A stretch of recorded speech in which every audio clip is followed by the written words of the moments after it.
తెలంగాణ రాష్ట్ర వ్యాప్తంగా ఇప్పుడు ఒక చర్చ ఊపందుకుంది. అదేంటంటే 16 నెలల కాంగ్రెస్ పాలన ఎట్లా ఉంది, ఈ 16 నెలల కాలంలో చేసినటువంటి పనులు ఎలా ఉన్నాయి, ప్రధానంగా వర్గీకరణకు సంబంధించినటువంటి విషయంలో కాంగ్రెస్ని తీసుకున్నటువంటి నిర్ణయము, ఆ తర్వాత అసెంబ్లీలో ప్రవేశపెట్టినటువంటి బిల్లు, ఆ వెంటనే కులగణన చేయడం, ఆ కులగణనకు సంబంధించినటువంటి విషయంలో బీసీలకు 42% రిజర్వేషన్, ఈ ప్రధానమైనటువంటి అంశాలు అయితే ప్రధానంగా మనకు కనబడతా ఉన్నాయి. దాంతోపాటుగా అప్పులకు సంబంధించినటువంటి చర్చ ఒకటైతే ఊపనుకున్నట్టుగా కనబడతా ఉంది. ఈ అన్ని అంశాలతో పాటుగా ఆ వ్యక్తి గతంలో దాదాపు తెలంగాణ రాష్ట్ర వ్యాప్తంగా 10,000 కిలోమీటర్లను చుట్టి బహుజనులను ఏకం చేయాలి, బహుజనుల రాజ్యాధికారమే ఎజెండాగా పనిచేస్తూ ధర్మ సమాజ్ పార్టీని స్థాపించి ఇప్పుడు ప్రజల్లోకి వెళ్ళబోతున్నటువంటి 1,00,000 కిలోమీటర్ల మా భూమి రథయాత్రగా వెళ్ళబోతున్నటువంటి విశారదన్ మహారాజుతో మనం మాట్లాడడానికి సిద్ధంగా ఉన్నాం. మనతో పాటుగా విశారదన్ మహారాజు ఉన్నారు. సార్ నమస్తే. నమస్తే శ్రీనివాస్ గారు, బాగున్నా. నా ఇంట్రోలోనే క్లియర్గా చెప్పడం జరిగింది. దాదాపు తెలంగాణ రాష్ట్రంలో కాంగ్రెస్ పరిపాలనలోకి వచ్చి 9.5 ఏళ్ల సుదీర్ఘ పరిపాలన కేసీఆర్ ముగిసిన తర్వాత రేవంత్ రెడ్డి అధికారంలోకి వచ్చాడు, కాంగ్రెస్ పార్టీ అధికారంలోకి వచ్చాడు. ఎట్లా అనిపిస్తుంది ఈ 14-15 నెలల కాలం చూస్తూ ఉంటే? ఒకటి ఏంటంటే, ఒక అంబేద్కర్ దృక్పథంలో కానీ మార్క్సిస్ట్ దృక్పథంలో చూసిన ఈ రెండు యాంగిల్స్లో, లేదా విప్లవాత్మకంగా చూసిన ఈ పాలకుల మారచ్చు, పార్టీలు మారచ్చు, కానీ దాదాపు అందరి పరిపాలన ఒకే రకంగా ఉంటుంది. కేసీఆర్ పోయి రేవంత్ రెడ్డి వచ్చినా, రేవంత్ రెడ్డి పోయి కిషన్ రెడ్డి వచ్చినా ఆ ముగ్గురి పరిపాలన ఒకే రకంగా ఉంటుంది తప్ప, ఆ ముగ్గురి ద్వారా 90% పీడిత ప్రజల్లో ఆర్థికంగా, రాజకీయంగా, సామాజికంగా అణువంత విప్లవాత్మకమైన మార్పు రాదు. ఓకే, వాళ్ళ ముగ్గురి పరిపాలన ఒకే రకంగా ఉంటుంది. కాకపోతే మాయా రూపంలో మాటలు, వ్యవహారాలు అట్లా ఉంటే ఆ ట్రాప్లో ప్రజలు పడతారు తప్ప ఏ అగ్రవర్ణ పార్టీ పాలనైనా ఒకే విధంగా ఉంటుంది. ఈయన కేసీఆర్ పోగానే రేవంత్ రెడ్డి రాగానే మార్పులు ఏమొస్తాయి? ఏమి రావు కదా, అంతే సమానంగా ఉంటుంది పరిస్థితి. ఇది మనం ఫండమెంటల్గా దృష్టిలో పెట్టుకోవాలి. ఇదేమైనా అణగారిన వర్గాల రాజ్యమా విప్లవం రావడానికి? లేదా ఇదేమైనా సోవియట్ రష్యానా, లేదా కాంచీరామ్ రాజ్యమా? కాదు కదా. అందుకని సేమ్ అడ్మినిస్ట్రేషన్, కొద్ది తేడాలంటే అది రెడ్డి స్టైల్, ఇది వెలమా స్టైల్ లాగా, అంతే తప్ప దాదాపుగా ఒకే రకంగా ఉంటుంది. మీరేమో ఇట్లా చెప్తా ఉన్నారు, కానీ కాంగ్రెస్ పార్టీలో ఉన్నటువంటి బీసీలు, ఎస్సీలకు సంబంధించినటువంటి ఎమ్మెల్యేలు ఏం చెప్తా ఉన్నారంటే, కాంగ్రెస్ పరిపాలనలోకి వచ్చింది, ఇటు బీసీలకు సంబంధించినటువంటి కామారెడ్డి డిక్లరేషన్ లో భాగంగా మేము చెప్పినటువంటి అంశాలు 42% రిజర్వేషన్ ఇస్తామన్నాం, బిల్లు పెట్టి చూపించాం. ఎస్సీలకు సంబంధించినటువంటి విషయంలో సుప్రీంకోర్టు వన్స్ ఇట్లా జడ్జిమెంట్ ఇచ్చిన వెంటనే రాష్ట్రాలకు ఈ యొక్క అవకాశం ఇచ్చిందన్న వెంటనే మేము ప్రకటన చేశాము, వెంటనే దానికి సంబంధించినటువంటి బిల్లును తీసుకొచ్చాము, రేపు మాపు చట్టం కూడా చేయబోతున్నాం అనేటువంటి మాట చెప్తా ఉన్నారు కాంగ్రెస్ పార్టీ వాళ్ళు. అసలు ఈ 42% రిజర్వేషన్ బిల్లు, అలాగే బీసీలకు సంబంధించినటువంటి విషయంలో ఇట్లా ఉంటే, ఎస్సీలకు సంబంధించినటువంటి విషయంలో వర్గీకరణ, ఈ రెండు అంశాలపైన ధర్మ సమాజ్ పార్టీ డాక్టర్ విశారదన్ మహారాజ్ ఏమనుకుంటా ఉన్నారు?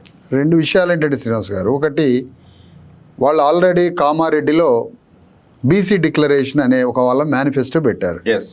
అసలు కాంగ్రెస్ పార్టీ ప్రకటించిన మేనిఫెస్టోనే మా దృష్టిలో ఒక బోగస్. ఓకే, ఎందుకంటే అందులో ఒక 6 అంశాలు ముందుకు వచ్చినాయి. అందులో ఆ బస్సు ఎక్కి దిగడం తప్ప ఇంకేమీ లేదు ఈ పార్టీ తీసుకొచ్చిన దాంట్లో. అది రైతు రుణమాఫీ కావచ్చు, లేకపోతే మరొకటి కావచ్చు, ఏది సంపూర్ణంగా అమలు కాలేని ఒక అర్థం లేని పరిపాలననే సాగుతూ ఉంది కాంగ్రెస్ పార్టీ. ప్రధానంగా మీరంటున్న సామాజిక విషయానికి వస్తే, కాంగ్రెస్ పార్టీ ప్రతి పార్టీ కూడా ఒక అధికారంలోకి రావడానికి కొన్ని ఆయుధాలను తీసుకుంటుంది. అందులో మరీ ముఖ్యంగా కుల సమీకరణలు, సామాజిక అంశాలను ఎత్తి మీద పెట్టుకుంటాయి. ఎందుకంటే ఇది ఒక పెద్ద ఎమోషనల్, సెంటిమెంటల్ సబ్జెక్ట్స్ కాబట్టి. ఇక్కడ కామారెడ్డి పేరు కూడా రెడ్డి వారి పేరే తీసుకున్నారు. కనీసం బీసీ డిక్లరేషన్ కన్నా ఏదన్నా రెడ్డి లేని ఊరు తీసుకున్నట్టయితే బాగుండేది. కామారెడ్డో, సంగారెడ్డో, రంగారెడ్డో అయితే ఎట్లా? సరే, మొత్తానికి కామా అనే ఒక చుక్క పెట్టి కామారెడ్డిలో పెట్టారు. ఈ కామారెడ్డి డిక్లరేషన్లో పెట్టిన 42% వాస్తవానికి ఆ 42% రిజర్వేషన్స్ ఆ రోజు ప్రకటించారు. అది రాహుల్ గాంధీ దేశంలో మతానికి విరుగుడు, కులం అనే ఒక నిర్ధారణకు రావడం జరిగింది. ఎవరు? రాహుల్ గాంధీ. ఆయనకి ఒక ఇంటలెక్చువల్ ఫోర్సు, ఒక ఆయుధం ఇచ్చారు. ఇక రాహుల్ గాంధీ, నువ్వు బయటికి రావాలంటే కాంచీరామ్ వాదం ఎత్తుకోవాల్సిందే, ఎవరెంతో వారికి అంత వాటా, నువ్వు లెక్క పెట్టాలంటే కులాల సంఖ్యను తీసుకో, మతానికి విరుగుడు అని ఒక ఐడియా ఇచ్చిండు. నీలాంటి మిత్రుడు నాలాంటి వాడు ఒక ఐడియా వచ్చింది. ఇచ్చేసరికి కులగణన ఎత్తుకున్నాడు మనోడు. అవును. ఈ కులగణన ఎత్తుకున్నట రాహుల్ గాంధీ సుబ్బిరామిరెడ్డి ఆస్తులు పంచుతాడట. ఏది కాంగ్రెస్ పార్టీ చెప్తున్న నినాదం అంటే కులగణన లెక్క పెట్టడం అంటే యూరోప్ అమెరికా సమాజంలో జనగణన ఉంటుంది. ఓకే. ప్రతి హెడ్ని లెక్క పెడతారు. అది ఇండియాకి వర్తిస్తే ఇక్కడ కులగణన చేస్తారు. ప్రతి కులాన్ని లెక్క పెట్టాలి. ఎవడో బ్రిటిష్ టైంలో జరిగింది అది. ఆ టైంలో అంబేద్కర్ బీసీలను కూడా లెక్క పెట్టాలని ప్రపోజ్ చేస్తే ఒక సింగిల్ బీసీ నాయకుడు అంబేద్కర్తో రావటంలే. అవును. స్వాతంత్రోద్యమం అని ఎత్తుకొని తిరుగుతున్నారు. ఇక వచ్చిన ఎస్సీ ఎస్టీల లెక్క సంఖ్య క్లియర్ అయిపోయింది. వాళ్ళకి కావాల్సిన కాన్స్టిట్యూషనల్ ప్రొవిజన్స్ ఆనాడు వచ్చినాయి. బీసీలు రమ్మంటే గాంధీ ట్రాప్లో పడ్డారు వాళ్ళు. ఆ స్వాతంత్రోద్యమంలో ఈ దేశానికి స్వాతంత్రం వస్తే బీసీలకు వచ్చినట్టే అని అందులో పడ్డారు. స్వాతంత్రం వచ్చాక ఫస్ట్ పార్లమెంట్లో ఒక సింగిల్ బీసీ పార్లమెంట్ సభ్యుడు లేడు. ఓకే. ఒక సింగిల్ బీసీ పార్లమెంట్ సభ్యుడు లేడు. మొదట స్వాతంత్రం వచ్చినాక ఫస్ట్ పార్లమెంటు సభ్యుల్లో ఇది బీసీలకి స్వాతంత్రోద్యమంలో పాల్గొన్నందుకు వచ్చిన బహుమానం. ఓకే, అది అట్లా ఉంచుతాం, నేపథ్యం చెప్తున్నా. ఆ తర్వాత అనేక కమిషన్లు వచ్చినాయి. ఏ కమిషన్ ద్వారా సంపూర్ణ విముక్తి రాలే, మండల్ కమిషన్ ద్వారా సంపూర్ణ విముక్తి రాలే. ఈ పరిస్థితుల్లో రాహుల్ గాంధీ మతానికి విరుగుడు ఏదని ఆలోచించి కులాన్ని తీసుకొచ్చి కులగణన చేద్దాం అన్నాడు. దాని ప్రకారమే ఇక్కడ స్టేట్ కాంగ్రెస్ పార్టీకి ఓ ప్రపోజల్ పెడితే వాళ్ళు దాని ప్రకారం ఆ కామారెడ్డి డిక్లరేషన్ బీసీ 42% ఇస్తామన్నారు. దాన్ని ఈరోజు అసెంబ్లీలో అది మొదలుపెట్టి అసెంబ్లీలో తీర్మానం చేసి బిల్లు పెట్టి కమిషన్ వేసి అవన్నీ సంఖ్య అదంతా లెక్క పెట్టి అసెంబ్లీలో తీర్మానం చేసి ఆ కాగితాన్ని తీసుకుపోయి పార్లమెంట్కి పంపించారు. అంటే ఎవరికి పంపారు పార్లమెంట్లో? ఈ ప్రపంచంలో కుల వ్యవస్థని నమ్ముకొని మనుధర్మాన్ని నమ్ముకొని ఏ కులాలకి అవకాశం లేకుండా త్రివర్ణాలు బ్రాహ్మణ బనియా వైశ్య వర్గం వాళ్ళు బలంగా ఉండాలంటే రాష్ట్రాల్లో శూద్రాగ్ర వర్గం ఉంటుంది ప్రతి రాష్ట్రంలో. తమిళనాడులో ఒక శూద్రాగ్ర వర్గం, ఇక్కడ లింగాయతులు కావచ్చు, ఇక్కడ రెడ్డి కమ్మ కాపు కావచ్చు, ఒరిస్సాల పట్నాయకులు కావచ్చు, మహారాష్ట్రలో మరాఠాలు కావచ్చు, ఇట్లా ఒక జాట్లు కావచ్చు పైన. ఇట్లాంటి శూద్రాగ్ర వర్ణాలు పైన ఉన్న త్రివర్ణాలు వీళ్ళు మాత్రమే ఈ దేశంలో బాగుపడాలి. శూద్రులకి అతిశూద్రులకి ఆదివాసీలకి స్థానం లేదు, వాళ్ళు మనుషులే కాదు అని నమ్ముకొని ఆ సిద్ధాంతం ప్రకారం పరిపాలిస్తున్న మనుధర్మ రాజ్యమే మోడీ ప్రభుత్వం. వీళ్ళు పంపిన కాగితం ఎవరికి? మోడీకి కేంద్ర ప్రభుత్వానికి పంపారు. ఇప్పుడు మోడీ ఆయన కులగణనే చేయనన్న పార్లమెంటు ప్రధానమంత్రి మోడీ కులగణన చేయడు. ఆయన ఎందుకు చేయడు? కులగణన చేస్తే 90% ప్రజలు బీసీ ఎస్సీ ఎస్టీలని తేలుతారు. కానీ వాళ్ళ రూలింగ్ ఏంటి? కాన్సెప్టు అట్టడుగు వర్గాలకి రాజ్యంలో, విద్యలో, భూమిలో, జ్ఞానంలో, సంపదలో ఏ రంగంలో కూడా అణగారిన వర్గాలకు ఇవ్వకూడదు, అవకాశాలు ఇవ్వకూడదు. ఆనాడు మను చెప్పిన అకార్డింగ్ టు మను లా ప్రకారం భారతీయ మనువాద వ్యవస్థలో ఈ 90% 80% వర్గాలకి ఎందులో స్థానం ఇవ్వకూడదని మనువు చెప్పినట్టుగానే మోడీ వింటున్న ఆ వ్యక్తికి ఈ అసెంబ్లీ కాగితం ఇస్తే అది ఉండజుట్టి డస్ట్బిన్లో పడేస్తాడు మోడీ. అంటే ఇక్కడ ఏంటి? మేమైతే 42% కాగితం తయారు చేసి మోడీకి ఇచ్చినామా లేదా? మేము కాగితం తయారు చేసి అదే శ్రీనివాస్ గారు ఇక్కడ ఒక క్వశ్చన్ ఉంది, పెద్ద క్వశ్చన్. బీసీలకి 42% విద్యలో, ఉద్యోగాల్లో, స్థానిక సంస్థల్లో, రాజకీయాల్లో, సరే పార్లమెంట్ రాజకీయాలు అసెంబ్లీ కాకపోయినా వీటిలో 42%, సరే 50% కావాలి వాస్తవానికి, 51%, అది కూడా పోయింది 42 అనుకుందాం. ఈ 40 ఇది చాలా కీలకమైన అంశం శ్రీనివాస్ గారు నేను చెప్పేది. అలాంటి 42% రిజర్వేషన్లు ఇవ్వమని అసెంబ్లీలో అన్ని పార్టీలు కలిసి ఒక తీర్మాన ప్రతిని తీర్మానం చేసి అది ఢిల్లీకి మోడీ మనువు అనే ఆధునిక మనువు మోడీ దగ్గర టేబుల్కి ఆ కాగితం పోయింది. ఇప్పుడు Modi against upper caste government వాళ్ళది, against anti SC ST BC ప్రజలకి యాంటీ గవర్నమెంట్ మోడీ. ఆ మోడీ ఈ కాగితం తీసుకొని పార్లమెంట్లో 9th షెడ్యూల్లో పెట్టి వీళ్ళకి 42% రిజర్వేషన్లు ఇచ్చి దాని మీద రాష్ట్రపతి ఆమోద ముద్రేసి అయ్యా మీరు అన్ని రంగాల్లోకి రండి అని మోడీ ప్రభుత్వం ఇది చేస్తుందా? ఇక్కడ ఒక క్వశ్చన్ రేజ్ అవుతుంది. ఆ క్వశ్చన్ వాళ్ళు ఏ కారణంతో రేజ్ చేసినా పర్వాలేదు, కానీ ఇప్పుడు ఇక్కడ రేవంత్ రెడ్డి దీనికి సమాధానం చెప్పుకోవాలి. ఏమయ్యా 42% రిజర్వేషన్లు అంటున్నావు, రేవంత్ రెడ్డి నువ్వు 42 అంటున్నావు, అది నేను అడుగుతున్నా, సమాజం అడుగుతుంది. ముందు నీ క్యాబినెట్లో 50% బీసీలు ఉన్నారు కదా, 50% మంత్రులు ఉన్నారా? ఎస్సీ ఎస్టీ బీసీలు కలిపి తెలంగాణ రాష్ట్రంలో 90% ఉన్నారు కదా, నీ క్యాబినెట్లో 90% ఎస్సీ ఎస్టీ బీసీలు ఉన్నారా? మీ బ్యూరోక్రసీలో 90% బీసీ ఎస్సీ ఎస్టీలు ఉన్నారా? తెలంగాణ భూమిలో 90% భూమిని నువ్వు ఈ వర్గాలకు నువ్వు పంచుతావా? రెవెన్యూ ల్యాండ్ మీద అధికారం ఎవరుకుంటుంది? సెంట్రల్ గవర్నమెంట్కి ఉండదు, రెవెన్యూ మీద రాష్ట్ర ప్రభుత్వానికే ఉంటుంది. ఇప్పుడు అదే 42%, అదే 50% అనుకుంటే, 42-50 అనుకుంటే, ఎస్సీ ఎస్టీలు ఈ 50% కలిపితే 80% నుంచి 90 మధ్యలో తెలంగాణలో తేలుతుంది కదా, లెక్క తప్పైనా ఉప్పైనా 80-90 తేలుతుంది కదా. ఇప్పుడు రేవంత్ రెడ్డికి ఒకటే సూటి ప్రశ్న, నువ్వు 90% ఉన్న బీసీ ఎస్సీ ఎస్టీలకి తెలంగాణలో భూమిని పంచగలవా? తెలంగాణలో ఉన్న ముఖ్యమంత్రి పీఠాన్ని నువ్వు ఈ 90% బీసీ ఎస్సీ ఎస్టీలకి నీ పదవిని ఖాళీ చేసి అణగారిన వర్గాలకు ఇస్తావా? నీ క్యాబినెట్ మొత్తం బీసీ ఎస్సీ ఎస్టీలకు ఒప్పచెప్తావా? నీ ఎమ్మెల్యే స్థానాలంతా బీసీ ఎస్సీ ఎస్టీలకు ఒప్పచెప్తావా? నీ బ్యూరోక్రసీ అంతా బీసీ ఎస్సీ ఎస్టీలకు ఒప్పిస్తావా? నీ దగ్గర ఉన్న బడ్జెట్ మొత్తం 90% బడ్జెట్ని బీసీ ఎస్సీ ఎస్టీ వర్గాలకి కేటాయిస్తావా? దీనికి సమాధానం ఉందా రేవంత్ రెడ్డి దగ్గర? సమాధానం లేదు. మరి సమాధానం లేని రేవంత్ రెడ్డి వీళ్ళకి నువ్వు ఏ విధంగా 42% రిజర్వేషన్లు కావాలని ఆ కాగితం నా టేబుల్ మీదకి పంపినామని రేపు మోడీ అడిగితే సమాధానం ఉందా? నేను అడిగినా ఉన్నటువంటి పరిస్థితులలో ఖచ్చితంగా మేము ఒక్కొక్కటి చేస్తూ ఉన్నాం. రేపు ఇంకా చాలా చేయడం. దేవుడు వెనకటి కాట అన్నం పెట్టమంటే స్వర్గంలో పెడతానడట. నేను ఒకటే అంటాను సార్, నీ చేతిలో ఉన్న పని ఎందుకు చేయట్లే నువ్వు?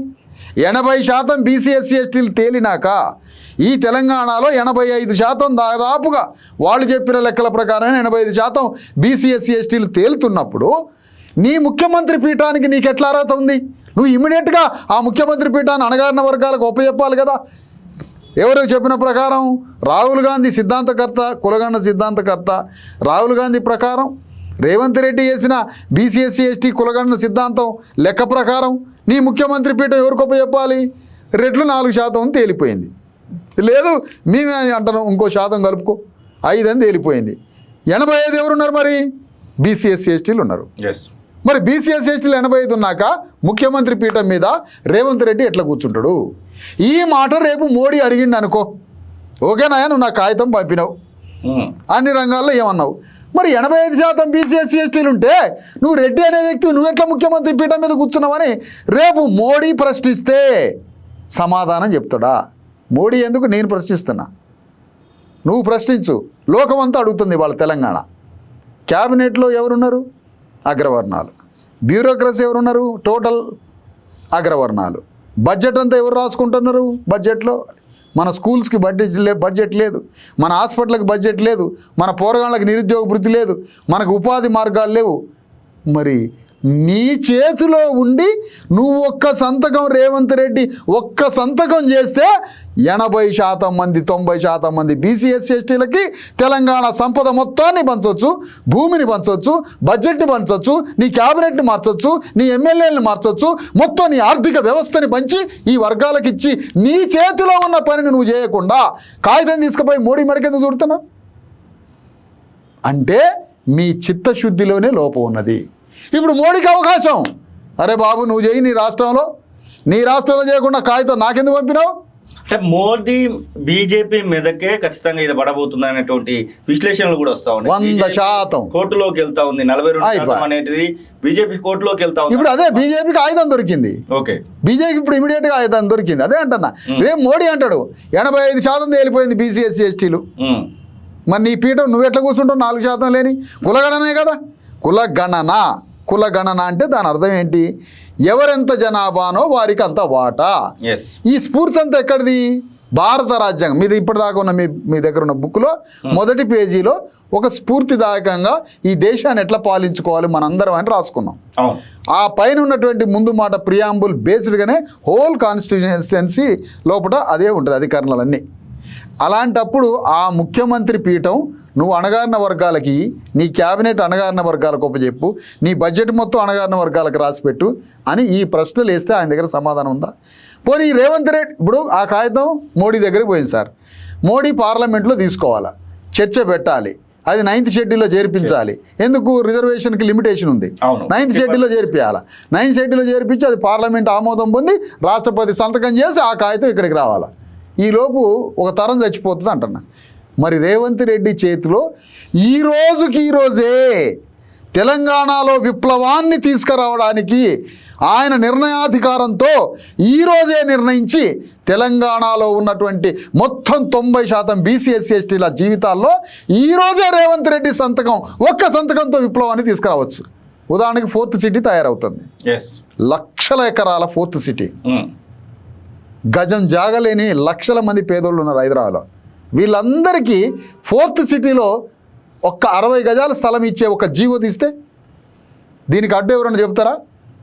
బీజేపీ చెప్తుందా అడ్డు? బీఆర్ఎస్ చెప్తుందా? ఎవరు చెప్తారు? ఎవరు చెప్పరు కదా. ఈ పని రేవంత్ రెడ్డి ఎందుకు చేయడు? ఈ 90% అక్కడ. అదే సమయంలో తెలంగాణలో మొత్తం ప్రాంతాల్లో 10 లక్షల ఎకరాల భూమి ప్రభుత్వ ఆధీనంలో పేదలకు పంచే అవకాశం ఉన్న 10 లక్షల ఎకరాల భూమి ఉన్నది. 10 లక్షల ఎకరాల భూమి ప్రభుత్వం దగ్గర ఉన్నది. ఈ భూమి మొత్తం అర్హులైనటువంటి బీసీ ఎస్సీ ఎస్టీ ప్రజలకి తలా ఒక ఎకరం భూమి రాసేయగలడా? ఒక్క మాట 10 లక్షలు అని అంటే దాదాపుగా 10 లక్షల ఎకరాలు ఎకరం చొప్పునిస్తే 10 లక్షల కుటుంబాలు. ఎంత గొప్ప విషయం సార్. అంటే దాదాపు 1 కోటి మంది జనం 10 లక్షల మందికి భూమి రాసేయగలడా? నీ చేతిలో పనే కదా. ఇది చేయవు. ఎందుకు చేయట్లే మరి? కారణం ఏంటి? 3,20,000 కోట్ల బడ్జెట్ ఉన్నది సార్. 3,20,000 కోట్లలో మొన్న హాస్పిటల్కి ఎంత కేటాయించారు? హాస్పిటల్కి పోయేది ఎవరు? అగ్రవర్ణాలు పోతారా? మనం పోయేది పేద వర్గాలం. తిండి లేదు హాస్పిటల్లో, న్యూట్రిషన్ ఫుడ్ లేదు, డయాగ్నోసిస్ లేవు, ఏమీ లేవు. మన భద్రాచలంలో ఇక్కడ హాస్పిటల్లో ఏమీ లేక అట్లా అయిపోయింది. స్కూల్స్లో ఇన్ఫ్రాస్ట్రక్చర్ లేదు. మరి ఇలాంటి వ్యవస్థలో ఉల్టా ఇదే బీసీ ఎస్సీ ఎస్టీలకి సారబోసి ప్రతి నెలకి 6,000 కోట్ల రూపాయలు వస్తున్నాయి. For month 6,000 crores rupees BC SC ఎస్టీలు తాగితే పైసలు వస్తాయి. నీ చేతిలో ఉన్న బీసీ ఎస్సీ ఎస్టీలకి చేయాల్సిన నీ చేతిలో ఉన్న పనిని నువ్వెందుకు చేయట్లేదు? ఈ కాగితం పంపినావు, మంచినే లెక్క పెట్టినావు, కొద్దిమంది తక్కువ ఎక్కువ కాగితం లెక్క పెట్టినావు, ఆయన మెడకేసినావు. ఆయన మెడకేసినావు, నువ్వు తప్పించుకున్నావు అని నేను ఆరోపిస్తున్నా. ఎందుకు అంటే నీ చేతిలో ఉన్న పని నువ్వు చేయట్లేదు కాబట్టి. ఇదే సందర్భంలో ఎస్సీలకు సంబంధించి కూడా వర్గీకరణ పూర్తయింది. వర్గీకరణకు సంబంధించినటువంటి విషయంలో 3 భాగాలుగా విభజించడం జరిగింది, 59 కులాలను. అవును సార్. మొత్తానికి రిజర్వేషన్ కూడా ప్రకటిస్తూ బిల్లు కూడా అయిపోయింది, చట్టం కూడా రాబోతున్నట్టుగా మనకు తెలుస్తా ఉంది. ఈ విషయంలో ఎట్లా చూస్తా ఉన్నారు? ప్రధానంగా మాదిగ జాతికి సంబంధించి అలాగే మాదిగ ఉపకులాలకు సంబంధించినటువంటి వాళ్ళ పోరాటం ఫలించింది అనుకోవచ్చా? ఒకటేంటంటే శ్రీనివాస్ భాయ్, సరే వర్గీకరణ సమస్య సంపూర్ణమైన ప్రజాస్వామ్యమైన డిమాండ్. దాన్ని ఎప్పటి నుంచో అది అనేక మలుపులు తిప్పుకుంటూ శక్తి మొత్తం అగ్రవర్ణాలకు ధారపోస్తూ డిమాండ్ని బ్రతికిస్తూ 30 ఏళ్ళు ప్రతి ఎన్నికల్లో మాదిగల ఓట్లన్నీ అగ్రవర్ణాలకి బంగారు పళ్ళెంలో పెట్టినట్టుగా పెట్టి షరతులు లేని మద్దతు అన్ని అసెంబ్లీలకి పార్లమెంట్లకి అన్ని ఎన్నికల్లో 30 ఏళ్ల నుంచి ఈ మాదిగల శక్తితోటి అగ్రవర్ణ ప్రభుత్వాలు ఏర్పడుతూనే ఉన్నాయి. షరతులు లేని ప్రేమలాగా షరతులు లేని మద్దతు ఇస్తూనే ఉన్నాం. మొత్తంగా వర్గీకరణ పంజాబ్ వాళ్ళు కోర్టుకు పోతే సుప్రీంకోర్టులో దాని ద్వారా జడ్జిమెంట్ వచ్చింది, రాష్ట్రాలు చేసుకోవచ్చు అని. ఆ రాష్ట్రాలు చేసుకోవచ్చు అన్న అంశం ఏదైతే ఉందో అది బీజేపీ అద్భుతంగా ఉపయోగించుకొని ఒక్కొక్క ముఖ్యమంత్రి పీఠం కింద బాంబు పెట్టొచ్చు, వర్గీకరణ బాంబు, వాడిని ఆడియొచ్చు ఆ రాష్ట్రంలో అని బీజేపీ వేసిన పన్నాగం. ఆ పన్నాగం రేవంత్ రెడ్డి షార్ప్ పొలిటీషియన్ కదా, పాటన తెలుసుకున్నాడు, ఆ బాంబు తీసి అవతల వేసిండు, కమిషన్ వేసిండు, అది తయారు చేసి ఇచ్చిండు. బీజేపీకి భయపడో ఏదో మొత్తానికైతే తన పరిధిలో ఉన్న పనిని మాత్రం రేవంత్ రెడ్డి చేసిండు. అందులో ఏమి మనం అనలేము, 100% అందులో చేసిండు. కానీ ఇక్కడ 2 విషయాలు ఉన్నాయి. ఒకటి, వర్గీకరణకి శాశ్వత పరిష్కారం, శాశ్వత విముక్తి పార్లమెంటు చట్టం ద్వారా. ఎందుకు అంటున్నాం ఈ మాట అంటే, వర్గీకరణ సుప్రీంకోర్టు ఇచ్చింది సూచన, ఆయా రాష్ట్ర ప్రభుత్వాలు చేసుకోవచ్చు. ఆ సూచన కొన్ని నిబంధనలు పెట్టింది.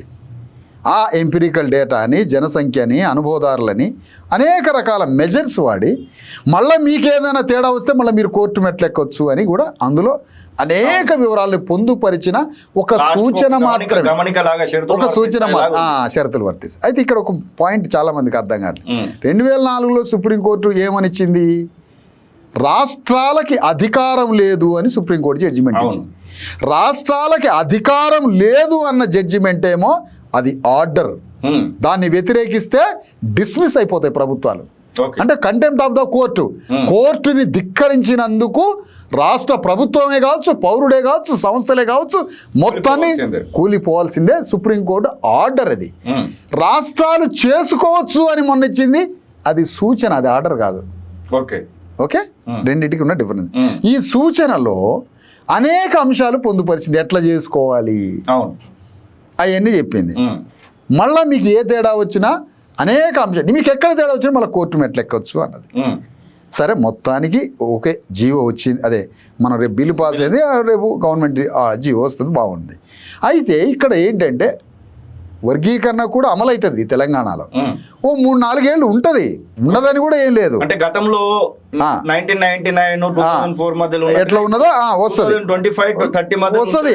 4 ఏళ్ళు ఉంటుంది. అది పొలిటికల్ ఏదో ఒక మొత్తానికి ఉంటుంది. కోర్టుకు పోతారు, పోయే వాళ్ళు కూడా కోర్టుకు పోతారు. ఆ కోర్టు భయం కూడా లేకుండా, ఆ పొంచి ఉన్న కోర్టు ప్రమాదం కూడా ఉండకుండా ఉండాలంటే దీనికి బాధ్యుడు ఎవరు? భారతదేశంలో వర్గీకరణకి మోడీ ఎందుకు బాధ్యుడు? 2 రకాలుగా బాధ్యుడు. ఈ అధికారం సుప్రీంకోర్టుకే ఉంది, అదే క్షమించండి, ఈ అధికారం పార్లమెంటుకు ఉన్నది. పార్లమెంటుకు ఉన్నది అనే అధికారము, పార్లమెంటుకే అధికారం ఉన్నది కాబట్టే మోడీ ఓట్లు అడిగిండు మాదిగల్ని. ఎవరికి అడిగిండు ఓట్లు? అసెంబ్లీ కాదు అడిగింది, పార్లమెంట్ అభ్యర్థులకు అడిగిండు మోడీ. చాలా కీలకమైన విషయం. పార్లమెంటుకే వర్గీకరణ చేసే అధికారం ఉంది కాబట్టే మోడీ పార్లమెంట్ అభ్యర్థులను గెలిపియమని అన్నాడు. కథం, ఆ మాటతో 8 పార్లమెంట్ సభ్యులను వేసుకొని వెళ్ళిపోయాడు. 8 పార్లమెంట్ సభ్యులు ఈ తెలంగాణలో, ఏడ బీజేపీ ఉందో మనకు తెలుసు. 8 పార్లమెంట్ సభ్యులను వేసుకొని పోయినాక ఈరోజు మోడీ వర్గీకరణని పార్లమెంటులో చట్టబద్ధత చేసి కల్పిస్తే అది శాశ్వత విముక్తి. మాదిగలకి అనుబంధ కులాలకి శాశ్వత విముక్తి. మాదిగేతర కులాలకు కూడా అనేక రాష్ట్రాల్లో వాళ్ళకి విముక్తి. ఈడ మాదిగలకి లాభం కావచ్చు, ఇంకో రాష్ట్రంలో మాదిగలు బాగా అనుభవిస్తారు, మాదిగేతరులకి నష్టం జరుగుతుంది. వాళ్ళకైనా వీళ్ళకైనా శాశ్వతంగా కంట్రీలో విముక్తి. మరి పార్లమెంటు చట్టం ద్వారా విముక్తి కలిగినప్పుడు ఇక భయం ఉండదు, ఎప్పటికీ శాశ్వతంగా మన బిడ్డలకి రక్షణ చట్టం వచ్చిందని సంతోషపడవచ్చు. కానీ అంతకన్నా ఇంకో ప్రధానమైన లాభం ఏంటో తెలుసా? ఎవరు గమనిస్తున్నారో మన అమాయక తెలంగాణ ప్రజలు, పాపం హై భావోద్వేగాలతో కూడిన తెలంగాణ ప్రజలు, వీళ్ళు ఎప్పుడు అణుబాంబులు అయ్యి అరుస్తారో తెలియదు, ఎప్పుడు ప్రేమ కురిపిస్తారో తెలియదు, ఎప్పుడు మీద పడి ఏడుస్తారో తెలియదు, ఎప్పుడు కోపం వస్తుందో తెలియదు. తెలంగాణలో ప్రధానంగా మనం ఆలోచించాల్సింది, పార్లమెంటు ద్వారా వర్గీకరణ అయితే జాతీయ స్థాయిలో వర్గీకరణ అమలు కావాలిగా శ్రీనివాస్ భాయ్. చిన్న లాజిక్, జాతీయ స్థాయిలో వర్గీకరణ అమలు అయితే జాతీయంలో 5 అంశాలు దానికి జాతీయ స్థాయిలో. ఐఏఎస్లు, ఐపీఎస్లు, యూపీఎస్సీ ఉంది. యూపీఎస్సీలో వర్గీకరణ అమలు అయిద్దా రేవంత్ రెడ్డి కాగితంతో? కాదు, ఇక్కడ అయిపోయిందిగా, దీనిపైన అయిపోయిందిగా. రెండవది కేంద్ర సర్వీసులు, సెంట్రల్ ఇన్స్టిట్యూట్స్ ఉన్నాయి. బిహెచ్ఎల్ ఉందండి ఒక కంపెనీ, రేపు బిహెచ్ఎల్ రిక్రూట్మెంట్ అయితే ఆడ వర్గీకరణ అయితే బిహెచ్ఎల్ పక్కనే ఇంకోటి ఉన్నది, ఏంటది? Hyderabad central university. ఆడ వర్గీకరణ అవుతుందా? కాదు. బిహెచ్ఎల్ పక్కనే టెలిఫోన్ ఆఫీస్ ఉంది, అందులో అవుతుందా? కాదు. దాని పక్కనే పోస్టల్ డిపార్ట్మెంట్ ఉంది, దాంట్లో అవుతుందా? కాదు. నవరత్నాలు ఉన్నాయి, అనేక పెద్ద పెద్ద కంపెనీలు, సెంట్రల్ కంపెనీలు, దాంట్లో అవుతుందా? కాదు. పక్కన విశాఖపట్నంలో సముద్రయానం ఉంది, నౌకాయానం, అందులో అవుతుందా? కాదు. సికింద్రాబాద్ కంటోన్మెంట్ ఉన్నది మిలిటరీలో, దాంట్లో వర్గీకరణ అమలు అవుతుందా? కాదు. దానిపైన విమానం ఉన్నది, అదే సికింద్రాబాద్లో పైన, ఆ విమానం పౌర విమానయానంలో వర్గీకరణ అమలు అవుతుందా? కాదు. మిలిటరీలో కాదు, విమానయానంలో కాదు, పోస్టల్ డిపార్ట్మెంట్లో కాదు, నేవీలో కాదు, యూపీఎస్సీలో కాదు, సెంట్రల్ ఇన్స్టిట్యూట్లో కాదు, బిహెచ్ఎల్లో కాదు, ఐఏఎస్ ఐపీఎస్లో కాదు. ఇవన్నీ కాకపోగా అసెంబ్లీ పార్లమెంటు నియోజకవర్గాలు ఎస్సీలకు ఉన్నాయిగా, మరి 5 డివైడ్ కావాలిగా. అంటే అసలు ఈ వ్యవస్థని కంట్రోల్ చేసే 5 సెంట్రల్ రిప్రజెంటేషన్ ఇన్స్టిట్యూషన్స్ ఇవి ప్రధానమైంది కదా. 80 మంది ఐపీఎస్ ఐఏఎస్లు మాలలుంటే 8 మంది మాదిగలు ఉన్నారు, అదే మాదిగలు ఉన్నారు. 80 మంది మాలలుంటే 8 మంది మాదిగలు ఉన్నారు. అంటే ఇంత డిఫరెన్స్ ఉన్నది. ఏది? ఆర్ దగ్గర సెంట్రల్లో. ఇప్పుడు వర్గీకరణ పార్లమెంట్లో చట్టం తీసుకొస్తే వర్గీకరణకి శాశ్వత విముక్తి కలుగుతుంది, ఏ భయం లేని రక్షణ చట్టం వస్తుంది, ప్లస్ ఈ సెంట్రల్ జాతీయ స్థాయి ఇన్స్టిట్యూషన్స్లో వర్గీకరణ ఇంప్లిమెంట్ అవుతుంది. ఎంపీలలో మాదిగ ఎంపీలు, మాల ఎంపీలు సమానంగా వస్తారు, వాళ్ళ ప్రాతినిధ్యాన్ని బట్టి ఎమ్మెల్యేలు అవుతారు. రేపు ఎమ్మెల్సీలలో రిజర్వేషన్స్ వస్తే అక్కడ కూడా అవుతారు. కాబట్టి దీనికి శాశ్వత విముక్తి, పార్లమెంటు, దాని ద్వారా 2 రకాల ప్రయోజనాలు. ఇప్పుడు రేవంత్ రెడ్డి ఇచ్చిన వర్గీకరణ ఆయన పరిధిలో పర్ఫెక్ట్గా చేసిండు. షమీమ్ అఖ్తర్ కమిషన్ అద్భుతంగా సాగింది, దాంట్లో మంచిగా వర్క్ జరిగింది. దానికి సహకరించిన దామోదర రాజనరసింహ గారు ప్లస్ కొంత క్యాబినెట్, దానికి తోడు మాదిగ ఎమ్మెల్యేలు, ఇంకొంతమంది ఎవరు మన వర్గీకరణ బిల్లులకు కూడా మాలలు ఎక్కడ వ్యతిరేకించలే. మొత్తానికి దళిత ఎమ్మెల్యేలు కూడా, మంత్రులు కూడా అందరూ దానికి సంబంధించిన అందరూ దానికి లీడ్ చేసిండు రాజనరసింహ గారు. ఆయన గారు మరి ముఖ్యమంత్రి షమీమ్ అఖ్తర్ గారు కష్టపడ్డారు, మంచిగా పర్ఫెక్ట్గా చేసారు. ఏదైనా దానికే చెప్పాలా, ఇది మంచిగా జరిగింది. కానీ ఈ వర్గీకరణ మీద కోర్టుకు పోతే, కోర్టుకు ఎవరైనా పోతే, కోర్టు ద్వారా ఈ జీవో కొట్టుడు పోతే మళ్ళా ప్రమాదం ఏర్పడుతుంది. ఆ ప్రమాదం ఏర్పడ్డాక మళ్ళా ఇప్పటికే అధికారం రాలేదు, 30 ఏళ్ళు అయింది. ఈ 30 ఏళ్ళ తర్వాత మళ్ళీ 60 ఏళ్ళు దుకాణం పెట్టాలి మళ్ళీ. ఇదే సందర్భంలో దాదాపు 15 నెలల రేవంత్ రెడ్డి పాలన చూస్తాం. దాంతో పాటుగా గజ్వేల్ ఎమ్మెల్యే మాజీ ముఖ్యమంత్రి కేసీఆర్ కేవలం 2 సార్లు అసెంబ్లీకి వచ్చిందనేటువంటి వార్తను మనం స్పష్టంగా ఈ మధ్య కాలంలో చూస్తా ఉన్నాం. ఈ బడ్జెట్ సమావేశాలలో పాల్గొంటారు అనుకున్నారు. ఈ బడ్జెట్ సమావేశాలతో పాటుగా ఇప్పుడు పెట్టినటువంటి 2 కొత్త బిల్లులు, అటు బీసీ కులగణన అలాగే ఎస్సీ వర్గీకరణ, ఈ బిల్లులలో చర్చలో పాల్గొంటారు అనుకున్నారు. కానీ దేనిలో కూడా పాల్గొనట్లేదు. ఒకవైపు ప్రభుత్వంలో ఉన్నటువంటి వాళ్ళేమో కాంగ్రెస్ పార్టీ వాళ్ళు రా రా అని పిలుస్తూ ఉన్నారు. ఒకవైపు ఆయనతో ఏం పని ఉందని చెప్పేసి బీఆర్ఎస్ పార్టీకి సంబంధించినటువంటి నాయకులు చెప్తా ఉన్నారు. అసలు ఈ యొక్క అసెంబ్లీకి రాకపోవడాన్ని ఎట్లా చూడొచ్చు, ఈ యొక్క వీళ్ళు పిలవడాన్ని ఎట్లా చూడొచ్చు? ఒక విషయం ఏంటంటే శ్రీనివాస్ గారు, ఫస్ట్ పాయింట్ ఇక్కడ, సరే నేనేం పొలిటికల్ అనలిస్ట్ని కాదు రౌండ్ అప్ చేయడానికి, నేను నా అంశం చెప్పుకోవడానికి ఇంటర్వ్యూకి వచ్చిన వాస్తవానికి. దానికి తోడు మీరు కూడా కొన్ని, కానీ ఎక్కువ నేను వైడ్గా పోదలుచుకోవాలి. కానీ దీంట్లో స్పష్టంగా ఒకటి చెప్పాలి అర్థం కావడానికి. మీరు సందర్భం కాకపోయినప్పుడు ఇది చెప్పాల్సిన అవసరం. చెప్పండి. ఒకటేంటంటే ఇప్పుడు అసలు వీళ్ళు అసెంబ్లీలోకి వచ్చేది దోచుకోవడానికి. ఇప్పుడు అసెంబ్లీలో రాజ్యాన్ని పరిపాలించేంత వరకు అట్లా అన్నారు, దొంగ దోచుకున్నాడని. ఇప్పుడు మళ్ళీ రమ్మనేది దేనికి మరి? అడగాలంట. ఏం అడగాలి? ప్రజలకు సంబంధించింది అడిగితే మేము చేసి పెడతామంట. రెండు చెప్తాను. కేసీఆర్ ఏమో ఫామ్ హౌస్లో ఉంటారు, ఫామ్ హౌస్ నుంచి పరిపాలనకి కేసీఆర్ రారు అనేది ఆయనది. రేవంత్ రెడ్డి ఉండేది ఢిల్లీలో, హైదరాబాద్లో కాదు. హైదరాబాద్ నుంచి, ఢిల్లీ నుంచి హైదరాబాద్కి అప్పుడప్పుడు వస్తాడు. అంటే రేవంత్ రెడ్డి పరిపాలించేది ఢిల్లీ నుంచి, కేసీఆర్ పరిపాలించేది ఫామ్ హౌస్ నుంచి. రేపు కిషన్ రెడ్డి వస్తే ఆయన పరిపాలించేది నాగపూర్ నుంచి. ధర్మ సమాజ్ పార్టీ అధికారంలోకి వస్తే తెలంగాణ నుంచి పరిపాలిస్తుంది. మంచి పాయింట్కి వచ్చారు. సంబంధించినటువంటి ఒక 2 పోస్టర్లు మా దగ్గరికి వచ్చినాయి. చెప్పండి ఒకసారి పోస్టర్లను చూపించు మహేష్. 1,00,000 కిలోమీటర్ల మా భూమి రథయాత్ర దాదాపు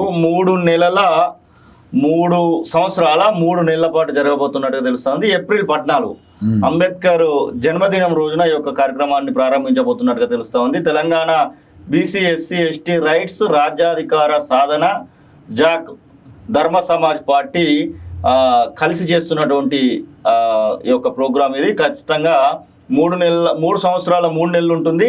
తెలంగాణలో బీసీ ఎస్సీ ఎస్టీల రాజ్య స్థాపనకై, ప్రజా సమస్యల పరిష్కారానికై, ప్రభుత్వంపై యుద్ధానికై డాక్టర్ విశారదన్ మహారాజ్ 1,00,000 కిలోమీటర్ల మా భూమి రథయాత్ర అంటూ ఈ యొక్క సంయుక్త కార్యక్రమాన్ని మనం అయితే చూస్తాను. దీనిలో ఇక్కడ మనం చూడొచ్చు, ప్రధానంగా ప్రజా సమస్యల విషయాలను ప్రస్తావిస్తూనే 10,000 కిలోమీటర్ల పాటు వీళ్ళు చేసేటువంటి యాత్ర ప్రధానంగా సమస్యలకు సంబంధించి ఏమేం చేయబోతున్నారు ఏందనేది కూడా, ప్రజా సమస్యల పరిష్కారం కోసం గ్రామాన గడప గడపకు 10,000 కిలోమీటర్లు పోబోతున్నారట. ఏంటి సార్ అసలు గతంలో మీరు 5,000 కిలోమీటర్ల యాత్ర చేసినట్టున్నారు. ఆ తర్వాత హన్మకొండ వరంగల్ వేదికగా భారీగా ఒక ప్రోగ్రామ్ కూడా ఏర్పాటు 2017లో. ఆ తర్వాత మహబూబ్ నగర్ కేంద్రంగా ఒక కార్యక్రమాన్ని ప్రారంభం చేసి దాన్ని ఆదిలాబాద్లో ముగించినట్టున్నారు ఆల్మోస్ట్. భద్రాచలం, ఆదిలాబాద్, హైదరాబాద్ లో ముగింపు. హైదరాబాద్ లో ముగింపు. వనపర్తి 2017లో వనపర్తి నుండి 5,000 కిలోమీటర్లు ప్రారంభమై అది హనుమకొండ వరంగల్కి జరిగింది. వనపర్తి టు వరంగల్ అది 5,000 కిలోమీటర్లు 2017. 2022లో బయలుదేరినటువంటి 10,000 కిలోమీటర్ల పాదయాత్ర అది ప్రారంభమైంది హైదరాబాద్లో ముగిసిందా ఆ యాత్ర. భారీ బహిరంగ సభ కల్వకుర్తి నుంచి ప్రారంభమైన యాత్ర ఇక్కడ మన ఎల్బీ నగర్ స్టేడియం ఉంది కదా, ఆ స్టేడియంలో ముగిసింది. సార్ మరి ప్రధానంగా ఈ 5,000 కిలోమీటర్లు ఒకటి, 10,000 కిలోమీటర్లు ఒకటి, ఇవి రెండు చేయడం వలన ఎంతమందిని లీడర్లను చేయగలిగారు? అసలు మీ వలన ఇంతమంది లీడర్లు అయ్యారు, విశారదన్ మహారాజు వలన ఇంతమంది జ్ఞానాన్ని పొందిర్రు అని చెప్పుకోగలుగుతారా మీరు? ఖచ్చితంగా. ఒకటి ఏంటంటే సార్, ఇప్పుడు వాస్తవానికి లీడర్ అనే ప్రామాణికం ఏంటి అని అంటే, మీరు అనేది అసెంబ్లీయో పార్లమెంటో కాదు, మా స్థాయి చుట్టుపక్కల ఉన్న వాళ్ళకి మా దగ్గర ఉన్నటువంటి రిప్రజెంటేషన్, నాయకత్వాన్ని పెంచడం. కొన్ని వందల వేల మంది నాయకత్వం మా ఉద్యమం ద్వారా ప్రారంభమైంది. మీరు స్వయంగా అనేక సభలకు వచ్చి చూశారు గత కాలంలో. నేనేమంటున్నానంటే ఇక్కడ ప్రధానంగా ఇవాళ తెలంగాణలో 10,000 కిలోమీటర్ల పాదయాత్ర 1 సంవత్సరంన్నర పాటు కల్వకుర్తిలో ప్రారంభమై కొన్ని వందల వేల గ్రామాలలో నా ధ్వని, నా యాత్ర యొక్క ఒక ప్రతిధ్వని ఒక్కొక్క కులానికి రాజ్యంలో, సంపదలో, రాజకీయంలో వాటా ఎంత అని 10,000 కిలోమీటర్ల పాదయాత్ర నెత్తురుతో నడవడం జరిగింది. తెలంగాణ మొత్తం డీజిల్తో, పెట్రోల్తో నడవాలి మేము. అవును, అది మీరు స్వయంగా నా యాత్రను మీరు వచ్చి చూశారు, మీరు మీ జర్నలిస్ట్ మిత్రులు. మన కాళోజీ, మన శ్రీనివాసు, దాసరి శ్రీనివాసు, మీరు అందరు వచ్చి చూసారు స్వయంగా.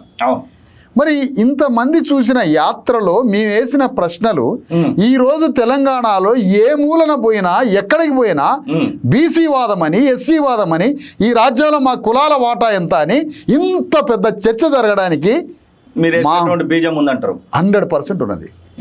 ఆ బీజం వల్ల ఇంత రాష్ట్రంలో పెను ప్రకంపనలై, ఈ ప్రకంపనల ద్వారా ఇంత పెద్ద ఉద్యమానికి ప్రభావితం చేయగలిగింది మా యాత్ర. ఇది చిన్న ప్రకంపన కాదు.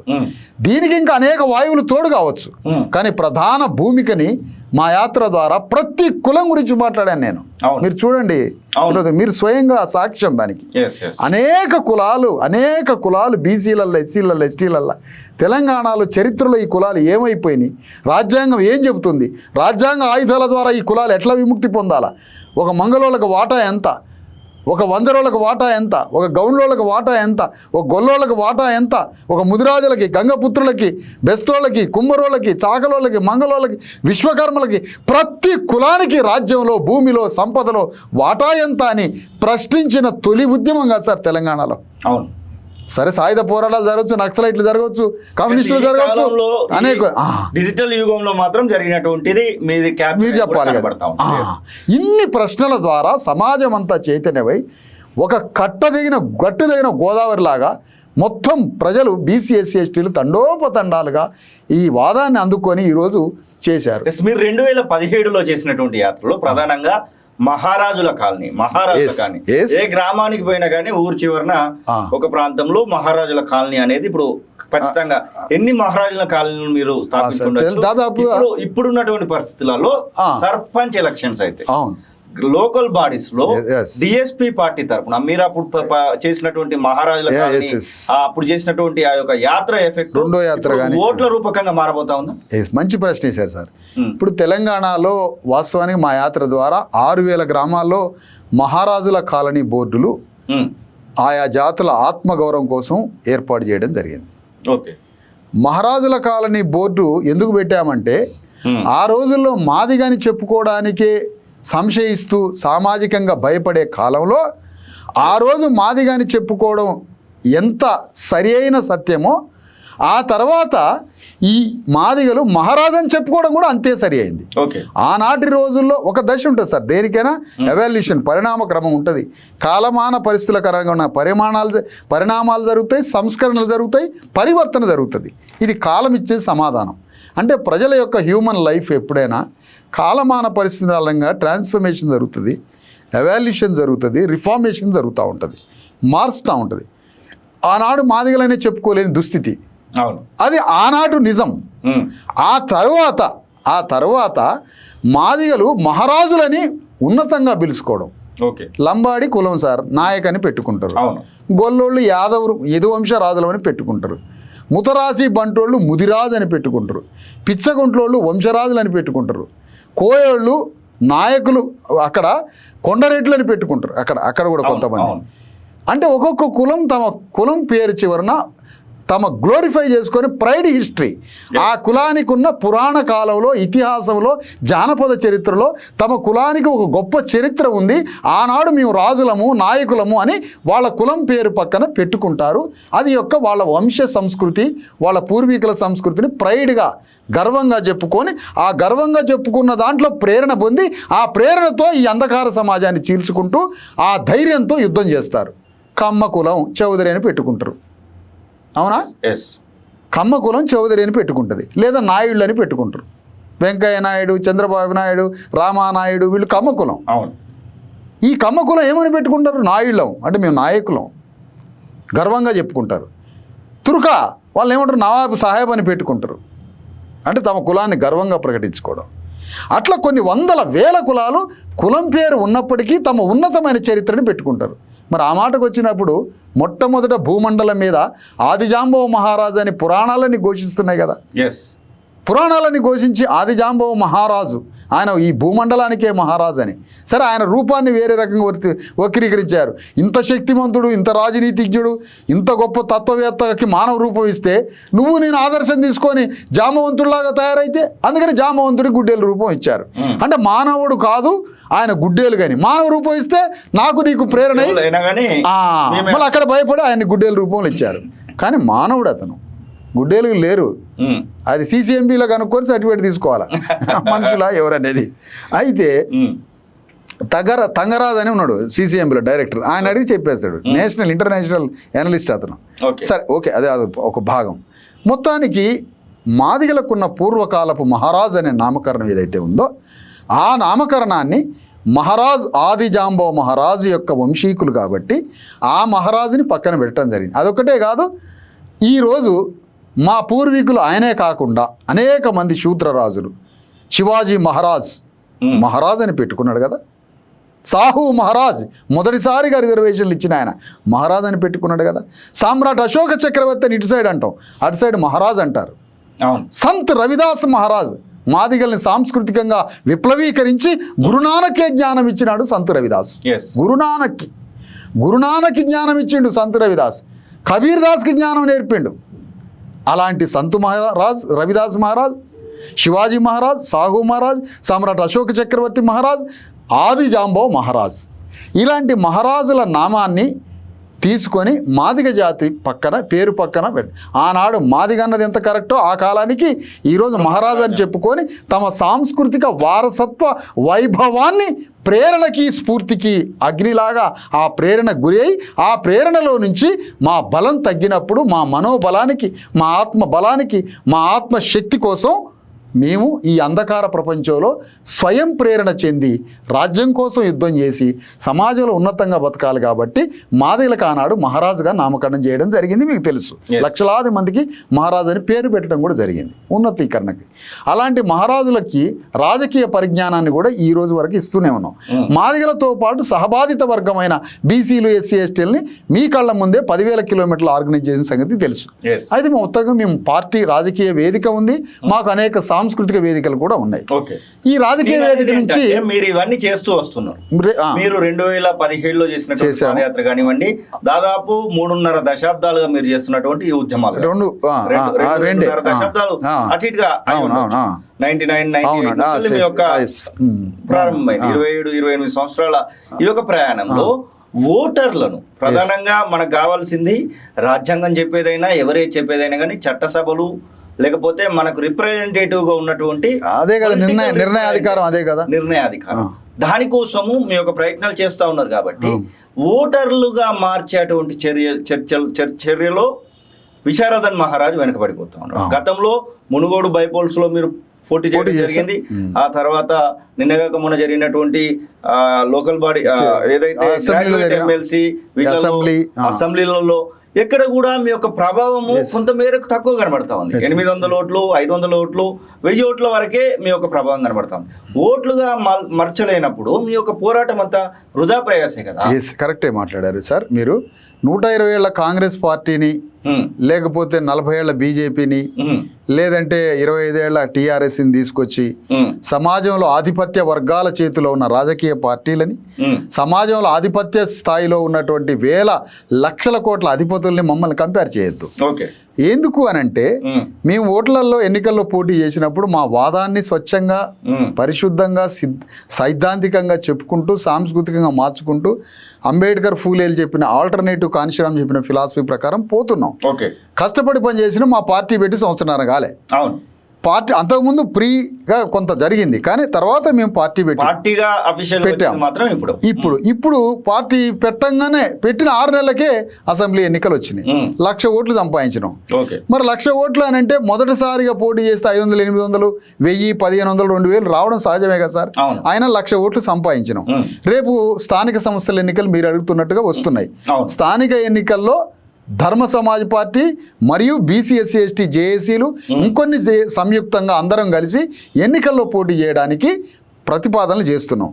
అనేక గ్రామాలలో 100% నిట్ట నిలువు కాదు, అడ్డంగా సమాజాన్ని ఏ వర్గమో వీళ్ళని దోపిడీ చేసే బీసీ, ఎస్సీ, ఎస్టీ వాళ్ళు 90%, అటున్న అగ్రవర్ణాలని గ్రామాల్లో చూపించి ఈ సంపద, రాజ్యం, భూమి అన్ని ఏ విధంగా డివైడ్ అవుతున్నాయి, ఎట్లా దోపిడీ చేస్తున్నారని చెబుతాం. స్థానిక సంస్థల ఎన్నికల్లో మీరన్నట్టుగా అత్యంత ప్రభావవంతంగా చూపించబోతాం.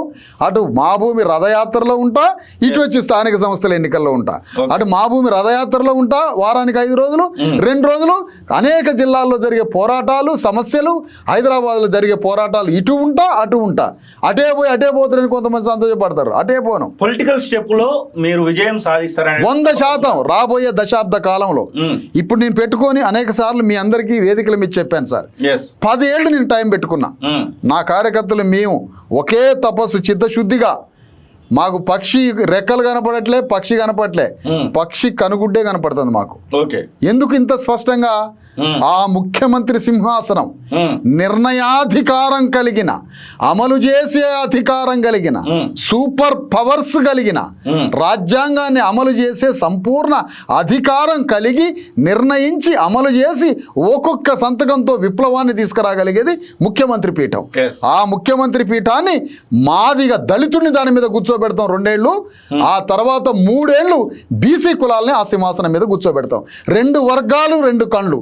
ఇటు మాదిగ దళితుడిని కూర్చోబెడతాం, బీసీలని కూర్చోబెడతాం, మాదిగలతో పాటు ఉన్న మిగతా దళిత కులాలందరినీ అంతర్భాగంగా చేసుకుంటాం, ఆదివాసుల్ని అంతర్భాగం చేసుకుంటాం, బీసీలని 3 ఏళ్ళు ముఖ్యమంత్రి. ఒక్క మాట సార్, బీసీలని ముఖ్యమంత్రి పీఠం మీద 3 ఏళ్ళు కూర్చోబెట్టుకుంటాం. మా ఆత్మగౌరవానికి రూపంగా మాదిగ దళితుడిని ముఖ్యమంత్రి సింహాసనం మీద, ఆది జాంబవ మహారాజు యొక్క బిడ్డ మాదిగని ముఖ్యమంత్రి పీఠం మీద కూర్చోబెట్టి మా రాజ్యం ఎట్లా ఉంటుందో, మా రాజ్య పరిపాలన ఎట్లుంటుందో, మా పరిపాలన ఒక్క కన్నీటి చుక్కలేని సమాజాన్ని తీర్చిదిద్ది, భూమిని పంచి, రాజ్యాన్ని పంచి, సంపదను పంచి, శాంతి సామరస్యాలు, ప్రేమ పాదుగొలిపే విధంగా ఒక్కొక్క హాస్పిటల్, ఒక్కొక్క స్కూలు సమాజంలో అన్ని యూరప్, అమెరికా దేశాల్లో, చైనాలో, అక్కడ ఉన్నటువంటి అనేక దేశాల్లో ఎన్ని మార్పులు వచ్చినాయో అన్ని మార్పుల్ని తెలంగాణలో చేసి చూపిస్తాం సార్. ఇవన్నీ చెప్పి అధికారంలోకి వచ్చారు యూపీలో. అప్పుడు కాన్షీరామ్, ఆ తర్వాత వచ్చినటువంటి మాయావతి. కానీ చివరికి ఇప్పుడు మాయావతి ఎక్కడుందో ఎత్తుక్కునేటువంటి పరిస్థితి వచ్చింది. యూపీలో ఉన్నటువంటి పరిస్థితిని మనం చూస్తా ఉన్నాం. బీఎస్పీ పార్టీ సేమ్ మీరు చెప్పేటువంటి, మీరు కూడా కొన్ని రోజుల పాటు అదే ఐడియాలజీ అదే ఐడియాలజీ అంటే యూపీలో పరిస్థితిని మనం చూస్తా ఉన్నాం. అసలు యూపీ డెవలప్మెంట్ ఎక్కడ ఉంది అనేటువంటి ప్రశ్నలు కూడా వస్తా ఉన్నాయి. మీరు చెప్పినటువంటి అణగారిన వర్గాలకు సంబంధించినటువంటి వ్యక్తులే అక్కడ పరిపాలనలోకి వచ్చారు, కానీ అక్కడ రోల్ మోడల్ గా చేయలేకపోయారు. తెలంగాణ కానివ్వండి, ఇటు ఏపీ కానివ్వండి, సౌత్ లో ఉన్నటువంటి వాళ్ళు ఒకవేళ ఇట్లా ఆలోచిస్తే పరిస్థితి ఏంటి? ఒకటేంటంటే సార్, ఇప్పుడు మాయావతి పరిపాలనని, మాయావతి పార్టీని మేము 2 భాగాలుగా చూస్తాం. కాన్షీరామ్ ఉన్నంత కాలం, కాన్షీరామ్ పోయిన తర్వాత, కాన్షీరామ్ గారు పోయిన తర్వాత ఆ పార్టీని విప్లవ పార్టీగా కానీ, అణగారిన వర్గాలకి రాజ్యాన్ని ఇచ్చి తద్వారా విప్లవాన్ని సృష్టించే దిశగా మేము చూడట్లేదండి. ఓకే. కాన్షీరామ్ గారి టైంలో ఆ పార్టీ రాష్ట్రంలో 3 సార్లు అధికారంలోకి వచ్చింది, 4వసారి ఆయన పోయిన తర్వాత అధికారంలోకి రావడం జరిగింది. కాన్షీరామ్ గారి టైంలో ఆయన డైరెక్షన్, ఆయన దార్శనికత, దృక్పథం, దృష్టి ప్రకారం ఒక్కరోజు ఆయన అసెంబ్లీ కానీ లేదా ఒక్కరోజు సెక్రటేరియట్కి రాలే, జస్ట్ ఆయన డైరెక్షన్స్ తోటి గవర్నమెంట్ ఫామ్ అయింది, నడిచింది. ఆ గవర్నమెంట్లో విప్లవాత్మకమైన పథకాలు కూడా జరిగినాయి. కానీ 2000 సంవత్సరాల సామాజిక ఆర్థిక పేదరికాన్ని, 2500 సంవత్సరాల సామాజిక ఆర్థిక పేదరికాన్ని, అప్పటికే మాయావతి రావడానికి ముందు 60 ఏళ్ల అగ్రవర్ణాల పరిపాలనని, ఈమె వచ్చినటువంటి కాన్షీరామ్ గారి రాజ్యం 3 సార్లు ముఖ్యమంత్రితో సమాజంలో విప్లవాన్ని తెస్తుందా సార్? అది ఒక స్టేట్ గవర్నమెంట్. ఓకే. ఎందుకంటే కేంద్ర ప్రభుత్వంతో కూడిన రాజ్యము ఇంకా సంపూర్ణంగా వస్తుంది. ముఖ్యమంత్రి పీఠం కొంత మేరకు సంస్కరణలు తీసుకొస్తుంది, ల్యాండ్ పంచవచ్చు, ఇవన్నీ చేయొచ్చు. అయితే కాన్షీరామ్ గారు ఉన్న టైం వరకు కూడా అద్భుతంగా పాలన సాగింది. ఆఫ్టర్ కాన్షీరామ్ మేము మాయావతి గారిని మేము అనలైజ్ చేయదలుచుకోలే, విప్లవ నాయకగా లేకపోతే విప్లవాత్మకమైన దృక్పథంతో చూడదలుచుకోలే. జనరల్ ఈ కమ్యూనిటీలకు సంబంధించిన ప్రాతినిధ్యం వహించే ఒక పార్టీగానే చూస్తున్నాం తప్ప ఆ కమ్యూనిటీస్లో రెవల్యూషనరీ తీసుకొచ్చే పార్టీగా మేము చూడదలుచుకోలేదు. మీ యొక్క ఆలోచనలు బాగానే ఉన్నాయి. 2028లోనో 29లోనో లేదంటే జమిలీ ఎలక్షన్స్ కి వెళ్తామంటే 2028లోనే రాష్ట్రం అంతా కూడా, దేశమంతా కూడా ఎలక్షన్ జరగచ్చు. అప్పటికి 119 మందిని తెలంగాణ రాష్ట్రంలో ఒకవేళ బైఫర్కేషన్ ఏమైనా జరిగి 155, 153 అసెంబ్లీ కాన్స్టిట్యూషన్స్ కావచ్చు అంటున్నారు. ఒకవేళ అంత జరిగితే ఎమ్మెల్యే అభ్యర్థులను దొరకబట్టడానికి ఇబ్బంది పడతారా? మీకు ఆల్రెడీ ఎమ్మెల్యే అభ్యర్థులు రెడీగా ఉన్నారా? అసలు ఏంది ఎమ్మెల్యే అభ్యర్థుల్ని మీరేమనుకుంటున్నారో ఆకాశం నుంచి ఊడ తీసుకొచ్చుకుంటారా? అంటే ఆకాశం నుంచి తెస్తారా? అంగబలం అది కాదండి. అంగబలం నుంచి తీసుకొస్తావా, అండబలం నుంచి తీసుకొస్తావా, ఆర్థిక బలం నుంచి తీసుకొస్తావా, అంతఃపురాల నుంచి తీసుకొస్తావా, ఆకాశం నుంచి తీసుకొస్తావా?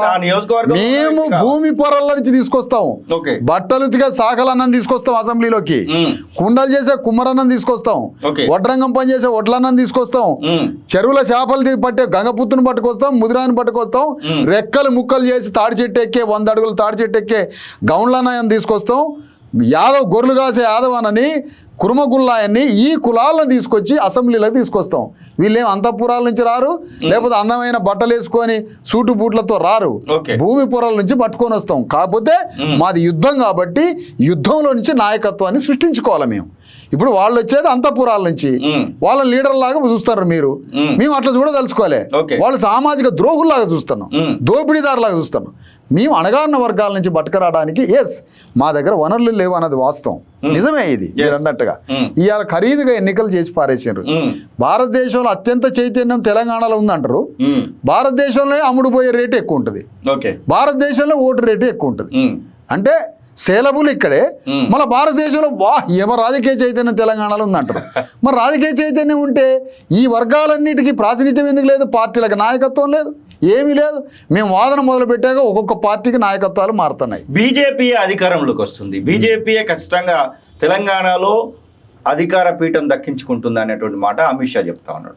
దానికి ఏం ఎక్స్ప్లెనేషన్ ఇస్తా ఉన్నాడంటే, మొన్న జరిగినటువంటి 2 ఎమ్మెల్సీ స్థానాలు, ఒకటి గ్రాడ్యుయేట్, ఒకటి ఉపాధ్యాయ ఎమ్మెల్సీ, 2 ఎమ్మెల్సీలను కూడా బీజేపీ పార్టీ బలపరిచినటువంటి అభ్యర్థులు గెలిచారు. ఈ గెలిచినటువంటి నేపథ్యంలో ఖచ్చితంగా ప్రధాన ప్రతిపక్షంగా మనమే ఉన్నాం, మనమే గెలుస్తామనేటువంటి ధీమా వ్యక్తం చేస్తా ఉన్నాడు. బీజేపీకి అలాంటి స్కోప్ వస్తుందంట. అంటే ఎమ్మెల్సీ ఎన్నికల్ని క్రైటీరియా తీసుకొని జనరల్ ఎన్నికలు చూడలేము.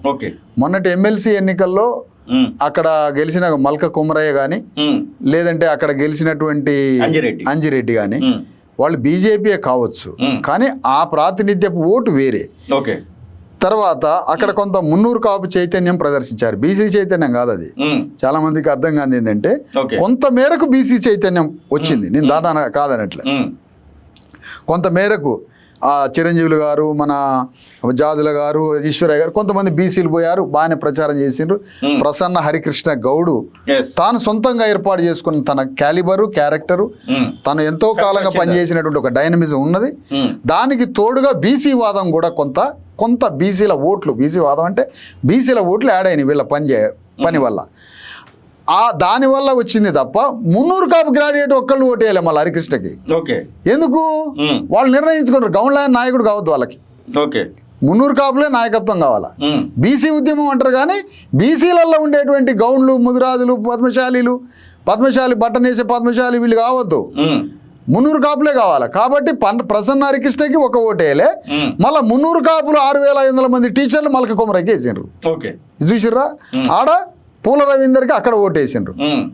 సుందర యాదవ్ అనే గొల్ల ఆయన బీసీ గీసీ అంటే ఆ సుందర యాదవ్ని పొందబెట్టిరు ఆడ. సుందర యాదవ్కి ఒక ఓటేయలే, సుందర్రాజు యాదవ్ ఏది వరంగా ఆయనకు ఒక ఓటేయలే. బీసీలలో మళ్ళీ మున్నూరు కాపులు. మరి ఏమనుకుంటున్నావు, మరి కథ ఏమనుకుంటున్నావు? మున్నూరు కాపులు బీసీల పేరుతో మున్నూరు కాపులు అధికారంలోకి రావాలి. ఇప్పుడు ఆంధ్రాలో ఏంటి, రెడ్డోళ్ళు అయిపోయారు, కమ్మోళ్ళు అయిపోయారు, మేము అర్జెంట్ కాపులం అధికారంలోకి రావాలని ఆడ ఒక పెద్ద ప్రణాళిక నడుస్తుంది. ఆ ప్రణాళిక దక్షిణ దేవుడుగా తయారు చేస్తారు కదా, ముసుగులు గిసుకులేసి పవన్ కళ్యాణ్. ఆ దేవుడిని ముందు పెట్టి ఆయన్ని ముందు పెట్టి అక్కడ మున్నూరు కాపులు అధికారంలోకి రావాలా. ద సేమ్ టైం తెలంగాణలో కూడా మున్నూరు కాపు కెమిస్ట్రీ నడుస్తూ ఉంది. ఆ మున్నూరు కాపు కెమిస్ట్రీ బీజేపీ చేద్దాం అనుకుంటుంది. ఇంకొంతమంది మున్నూరు కాపు నాయకులకి మరి ఏదో ఒకటి కావాలి కదా ప్రజల్లోకి పోవడానికి, బీసీ వాదం అది ఇది వాదాలని ఇక్కడ మున్నూరు కాపులు అధికారంలోకి రావాలనే ఒక రకరకాల ప్రయోగాలు జరుగుతూ ఉన్నాయి. ఇక్కడ మనం ఏమంటున్నామంటే ఇక్కడ వెలమోళ్ళు అయిపోయారు, ఇక రెడ్లు అయిపోయారు, మున్నూరు కాపుల కాదు కదా. బీసీలలో టాపెస్ట్ రిచెస్ట్ బీసీ కమ్యూనిటీస్లో టాప్ లెవెల్లో ఉన్నది పటేల్ రెడ్డిస్. వాళ్ళు పటేల్ అంటారు, రెడ్లు అంటారు. వాళ్ళని మున్నూరు కాపులు అంటే బలత్కార బీసీలు వాళ్ళు. శివశంకర్ గారు బలవంతంగా బీసీ జాబితాలో 1972లో అనంతరామన్ కమిటీలో శివశంకర్ గారు అందులో ఈ మున్నూరు కాపుల్ని బీసీలుగా ప్రవేశపెట్టిండు. మోడీ అక్కడ బలత్కార బీసీ ఎట్లనో ఇక్కడ మున్నూరు కాపులు బలత్కార బీసీలు. వీళ్ళని పటేళ్లు రెడ్లు అంటారు. వీళ్ళు ఆదిలాబాద్ నుంచి ఖమ్మం వరకు, ఆరుమూరు నుంచి అలంపూర్ వరకు ఈ కమ్యూనిటీ వ్యవసాయము, వ్యాపారము, రాజకీయం బలంగా చేసి మంచి డిసిప్లైన్డ్ కమ్యూనిటీ. నేను అది కాదనట్లే, మంచి కష్టపడతారు, రాజకీయాలు చేసుకుంటారు, భూమి పని చేసుకుంటారు, వ్యాపారం చేసుకుంటారు. విపరీతమైన మున్నూరు కాపు కాన్షియస్ ఉంది. వాళ్ళ భవనాలు మీరు ఆ ప్రాంతంలో వాళ్ళ కుల భవనాలు చూస్తే మీకు సాకలాయనకు ఉండదు, మంగళాయనకు ఉండదు, పద్మశాల ముదిరాజుకు ఉండదు, గౌండ్లాయనకు ఉండదు, గొల్లాయనకు ఉండదు. మాది మున్నూరు కాపు భవనాలు అంత పెద్ద పెద్ద భవనాలు ఉంటాయి వాళ్ళకి. ఆదిలాబాద్లో, నిజామాబాద్లో, కరీంనగర్లో గ్రామ అభివృద్ధి కమిటీలు ఉంటాయి. దానికి వాళ్ళే ఆ గ్రామ పరిపాలక ప్రభువులు వాళ్ళు. అంటే అంత మున్నూరు కాపు చైతన్యం ఉంది వాళ్ళలో. ఆ మున్నూరు కాపు చైతన్యాన్ని గౌండ్లో చూసి ఆదర్శం చేసుకోవాలి. మున్నూరు కాపులు చూడండి ఎంత చైతన్యంగా ఉన్నారు అని. యాదవులు తెలుసుకోవాలి మున్నూరు కాపు చైతన్యాన్ని. పద్మశాలి కమ్యూనిటీ అంత పేదరికం ప్రపంచంలో ఎక్కడన్నా ఉందా? వాళ్ళ మీద సినిమాలు వచ్చినాయి. మల్లేశం సినిమా వచ్చింది, అంకూరు సినిమా వచ్చింది. మన పద్మశాలీలు అనకపోయినా కూడా బలగం సినిమా కూడా పద్మశాలి యొక్క జీవన చిత్రం. అంత కటిక పేదరికంలో ఉన్న పద్మశాలీలు బీసీ ఉద్యమం అని అంటే మరి పద్మశాలీలు అధికారంలోకి రావద్దా? పద్మశాలీలు అధికార భాగస్వామ్యంలో రావద్దా? బీసీ వాదం అదే సార్ ఎండ్ బీసీ వాదం అని మున్నూరు కాపుల చేతిలో ముళ్ళ కిరీటం తీసుకొచ్చి బీసీలకు పెడితే ఒప్పుకునే ప్రసక్తి లేదు. అందుకనే బీసీ వాదం ఎప్పుడైనా దళిత వాదం, బీసీలు, ఎస్టీలు ముగ్గురు కెమిస్ట్రీ కలిసినప్పుడే అది అధికారంగా మారుతుంది తప్ప కేవలం బీసీ అంటే మిథ్యగా మారుతుంది. అందుకని ఈ వేదిక మీద నుంచి బీసీలు, ఎస్సీలు, ఎస్టీలు అందరం కలుద్దాం.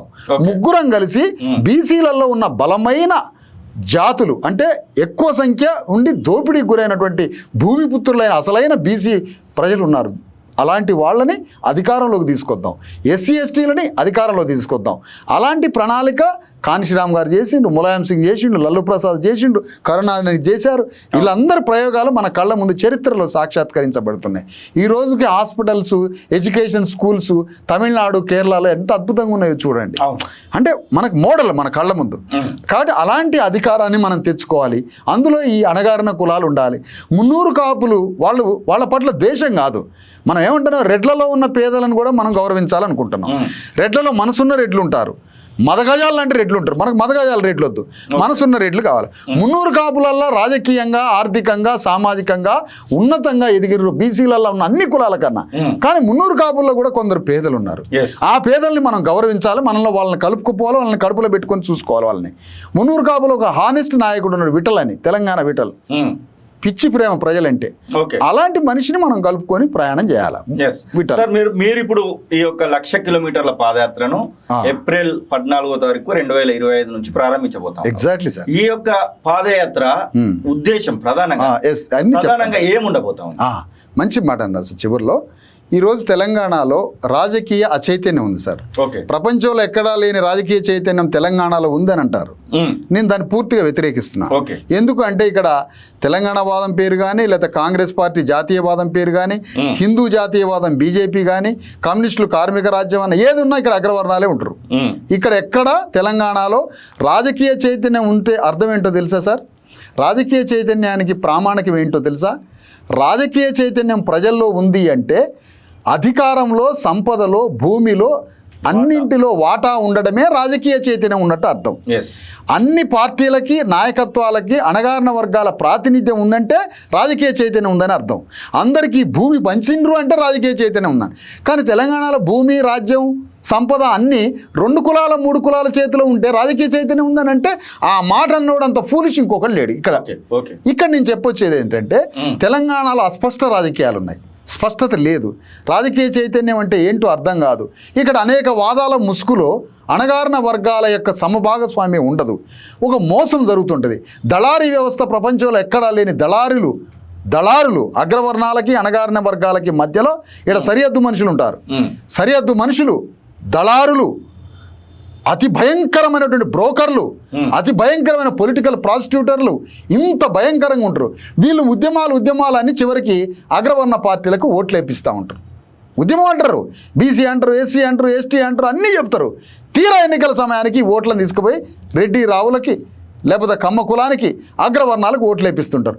ఈ దళారీ వ్యవస్థ నిర్మూలించబడి అట్టడుగు పొరల్లో ఉన్న బీసీ, ఎస్సీ, ఎస్టీ, పేద మధ్యతరగతి మంచి ప్రజలు ఎవరైతే ఉన్నారో ఆ ప్రజల యొక్క కన్నీళ్ళని, ఆ ప్రజల యొక్క సమస్యల్ని, ఆ ప్రజల యొక్క బ్రతుకుని, జీవితాన్ని, వాళ్ళ దుఃఖాన్ని పరిష్కరించడానికి ఈ తెలంగాణ గడ్డ మీద అసలైన ఫూలే అంబేద్కర్, కాన్షీరాము గారి యొక్క ముగ్గురి త్రయ సిద్ధాంతం, ఆ ముగ్గురి యొక్క సిద్ధాంతంతో తెలంగాణలో ఒక రాజకీయ యుద్ధం జరగాలి సార్. ఆ రాజకీయ యుద్ధం ఒక్కటే మిగిలిపోయింది. కాన్షీరామ్ యొక్క ఖడ్గం తిప్పడం ఒకటే మిగిలిపోయింది. అంబేద్కర్ యొక్క ఆయుధమే ఒక్కటే తిప్పాలి తెలంగాణలో. ఫూలే సిద్ధాంతం, అంబేద్కర్ ఆలోచన సిద్ధాంతం, కాన్షీరామ్ యొక్క వార్ స్టైల్, ఈ 3 యొక్క కార్యక్రమం తెలంగాణ ప్రచారం అనేది మీ యొక్క ప్రోగ్రామ్ వస్తుంది సార్. ఇప్పుడు అదే ఆ ముగ్గురు యొక్క కార్యక్రమాన్ని తెలంగాణలో నిర్వచించడానికి 3 కోట్ల మందికి మళ్ళీ ఒక్కసారి రాజకీయ యుద్ధాన్ని నేర్పించి ప్రజల దుఃఖం, ప్రజల సమస్యల్ని తెలుసుకుంటూ ఆ ప్రజల సమస్యల్ని ప్రభుత్వ దృష్టికి తీసుకొచ్చి ప్రతి డోర్ టు డోర్ ప్రజా సమస్యల దగ్గరికి పోదాం అనుకుంటున్నాం.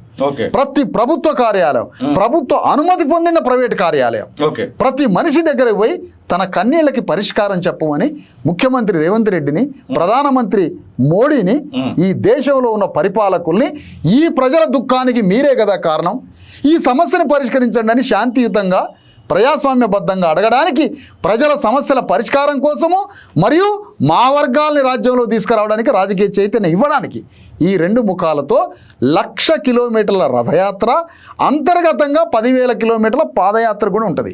కాకపోతే రథయాత్ర అని అట్లా పెట్టినాం పైకి హెడ్లైన్. ఒక మాట సార్ అయిపోయింది. ఇందులో 10,000 కిలోమీటర్ల పాదయాత్ర కూడా అంతర్గతంగా ఉంటుంది.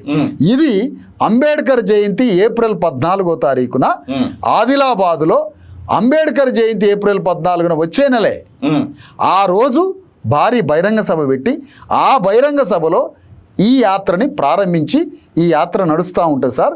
2025 ఏప్రిల్ 14 నుండి 2028 జూలై 11 వరకు 3 సంవత్సరాల 3 నెలల 15 రోజులు ఈ యాత్ర అంతా నడిచి అదే రథయాత్ర చేసుకుంటూ, మధ్యలో నడుచుకుంటూ, రెండింటి మిశ్రమ యాత్ర హైదరాబాద్ జింకానా గ్రౌండ్లో లక్షలాది మందితో జింకానా గ్రౌండ్లో ముగుస్తుంది. ఇది బీసీ, ఎస్సీ, ఎస్టీల రథయాత్ర కాదు, బీసీ, ఎస్సీ, ఎస్టీల జైత్ర యాత్ర. ఇది మీరు ఇంత చేస్తా ఉన్నారు. మీరు గతంలో చేసినటువంటి 2017, 2022 రెండోటికి సంబంధించినటువంటి ప్రచారము అంతంత మాత్రంగా మాలాంటి డిజిటల్ మీడియాలు వీటిని మాత్రమే మీరు ఆశ్రయిస్తున్నటువంటి, లేకపోతే మేము మిమ్మల్ని ఆశ్రయిస్తున్నటువంటి సందర్భాలు చూస్తాం. ప్రధాన స్రవంతి మీడియా మీ యాత్రలను ఎందుకు కవర్ చేయట్లేదు అనుకోవచ్చు? ప్రధాన స్రవంతి మీడియా వద్దకి మీరు ఎందుకు అప్రోచ్ అవ్వట్లేదు, లేకపోతే ఎందుకు మీ యొక్క బాట అటువైపు అవ్వట్లేదు? 2 విషయాలు సార్ ఇక్కడ. ఒకటి, మేము ప్రభుత్వాన్ని హక్కులు అడిగే ఉద్యమం కాదు. అయ్యా మాకు ఈ పని చేసి పెట్టండి అనేది అంటే ఏదో ఫోకస్ అవుతుంది మీడియాలో. ఓకే, అసలు నువ్వు గూల్ చేస్తావు, నేను అందులో దాని మీద పోయి మేము కూర్చుంటాం అనే రాజకీయ యుద్ధం. ఈ యుద్ధాన్ని ఈనాడు పేపర్ రాస్తారా, ఆంధ్రజ్యోతి రాస్తారా, ఏ పేపర్ రాస్తారా చెప్పండి? వాళ్ళ కళ్ళ ముందు అనేక వాళ్ళ మీడియా ముందే మేము నడుచుకుంటూ పోయేది, వాళ్ళ మీడియా ముందే జరుగుతున్న తంతంతా వాళ్ళకి తెలుసు. కానీ వాళ్ళు రాయడానికి సిద్ధపడట్లే. ఎందుకంటే వాళ్ళ సింహాసనాల్ని జాగ్రత్త పరచుకోవడానికి అగ్రవర్ణ మీడియా తెలంగాణలో ఉన్నటువంటి రెడ్డి వెలమ కమ్మ మీడియా, ఈ రెడ్డి వెలమ కమ్మ మీడియా ఇది మాకు అంత తొందరగా రాదు. కానీ ఏదో ఒక రోజు అనివార్యంగా రాసే పరిస్థితి ఒకటి సృష్టించబడుతుంది. ఆ అనివార్యత వచ్చినప్పటి వరకు మేము మా నోరే మీడియా, మాకున్న చిన్న చిన్న మీడియా మిత్రులు మీలాంటి వాళ్ళు, ఇట్లా డెమోక్రాటిక్ సోషల్ మీడియా వచ్చింది కదా ఇప్పుడు, డెమోక్రసీ, ఆ సోషల్ మీడియా చిన్న చిన్న పత్రికలు కూడా రాస్తున్నాయి. అప్పుడప్పుడు ప్రధాన పత్రికలు కూడా ఎప్పుడో ఒకసారి రాస్తున్నాయి, అది కూడా పర్వాలేదు, ప్రధాన పత్రికలు రాస్తున్నాయి. కాదు, అది ఎప్పుడో ఒకసారి మాత్రమే. కానీ వాళ్ళ బాధ్యత, అసలు వాళ్ళు పతాక శీర్షికల్లో ఈ వార్త రాస్తే 1,00,000 కిలోమీటర్ల రథయాత్ర బీసీ ఎస్టీలని రాజ్యం తేవడానికని ఈ 3.5 సంవత్సరాలు ఈ ప్రధాన పత్రికలు, ప్రధాన ఎలక్ట్రానిక్ మీడియా ఈ 3.5 సంవత్సరాలు రాస్తే రేపు వచ్చే ముఖ్యమంత్రి పీఠం మాదే సార్. రేపు 28లో వచ్చే ఎన్నికల్లో రాజ్యానికి మేము వస్తాం. ఇదంతా బాగానే ఉంది. మీరు చెప్తున్నటువంటి బీసీ ఎస్టీలలో చాలా మంది ఇప్పటికీ ఎక్స్ ఎమ్మెల్యేలుగా ఉన్నారు, ఆల్రెడీ సిట్టింగ్ ఎమ్మెల్యేలుగా ఉన్నారు, సిట్టింగ్ ఎంపీలుగా ఉన్నారు, రాజకీయంగా జడ్పీ చైర్మన్ అయిన వాళ్ళు ఉన్నారు. చాలా మందిని మీరు కలుపుకునేటువంటి ప్రయత్నం ఏమైనా చేస్తూ ఉన్నారు. వీటితో పాటుగా మైనారిటీలను ఏమన్నా మీరు ఎక్స్క్యూజ్ చేస్తున్నారా, దీనిలో కలుపుకుంటారా? మైనారిటీలు అంటే మరి మీ నిర్వచనం తురుకోలు, మైనారిటీలు అంటే మా నిర్వచనం అగ్రకులాలు. ఓకే, అగ్రకులాలు మైనారిటీలు కదా. ఓకే ఓకే, సంఖ్యాబలంగా చూస్తే తెలంగాణలో అగ్రకులాలు మైనారిటీలు కదన్నా. ఓకే, మైనారిటీలు అని మీరు 20 కోట్ల మంది ఉన్న తురుకోళ్ళు అంటారు ఏంది? 20 కోట్ల మంది ఉన్న తురుకోళ్ళు పాపం మైనారిటీలని వాళ్ళు పిలిపించుకోవడానికి కూడా సంతోషపడతారు. మమ్మల్ని మైనారిటీ అని మమ్మల్ని మైనారిటీ అని. ఒకటి, ఇప్పుడు తెలంగాణలో దాదాపుగా 90% మంది తుర్కోళ్ళు, నవాబులు, సాహెబులు, తుర్కోళ్ళు ఉన్నారు కదా. మనం ఈజీగా గ్రామీణ లాంగ్వేజ్ మాట్లాడుకుని తుర్కోళ్ళు అంటే తప్ప అన్నిటి సమాధానం చెప్పాలా. కొత్త నిర్వచనాలకి బిడియపడద్దు, సత్యం అది. తుర్కోళ్ళు ఉన్నారు, 90% బీసీలే వాళ్ళు, వాళ్ళని మైనారిటీ అని పిలవాలంటారు. తురుకోళ్ళు మైనారిటీలు అనుకోవద్దు, మెజారిటీలు అనుకోండి.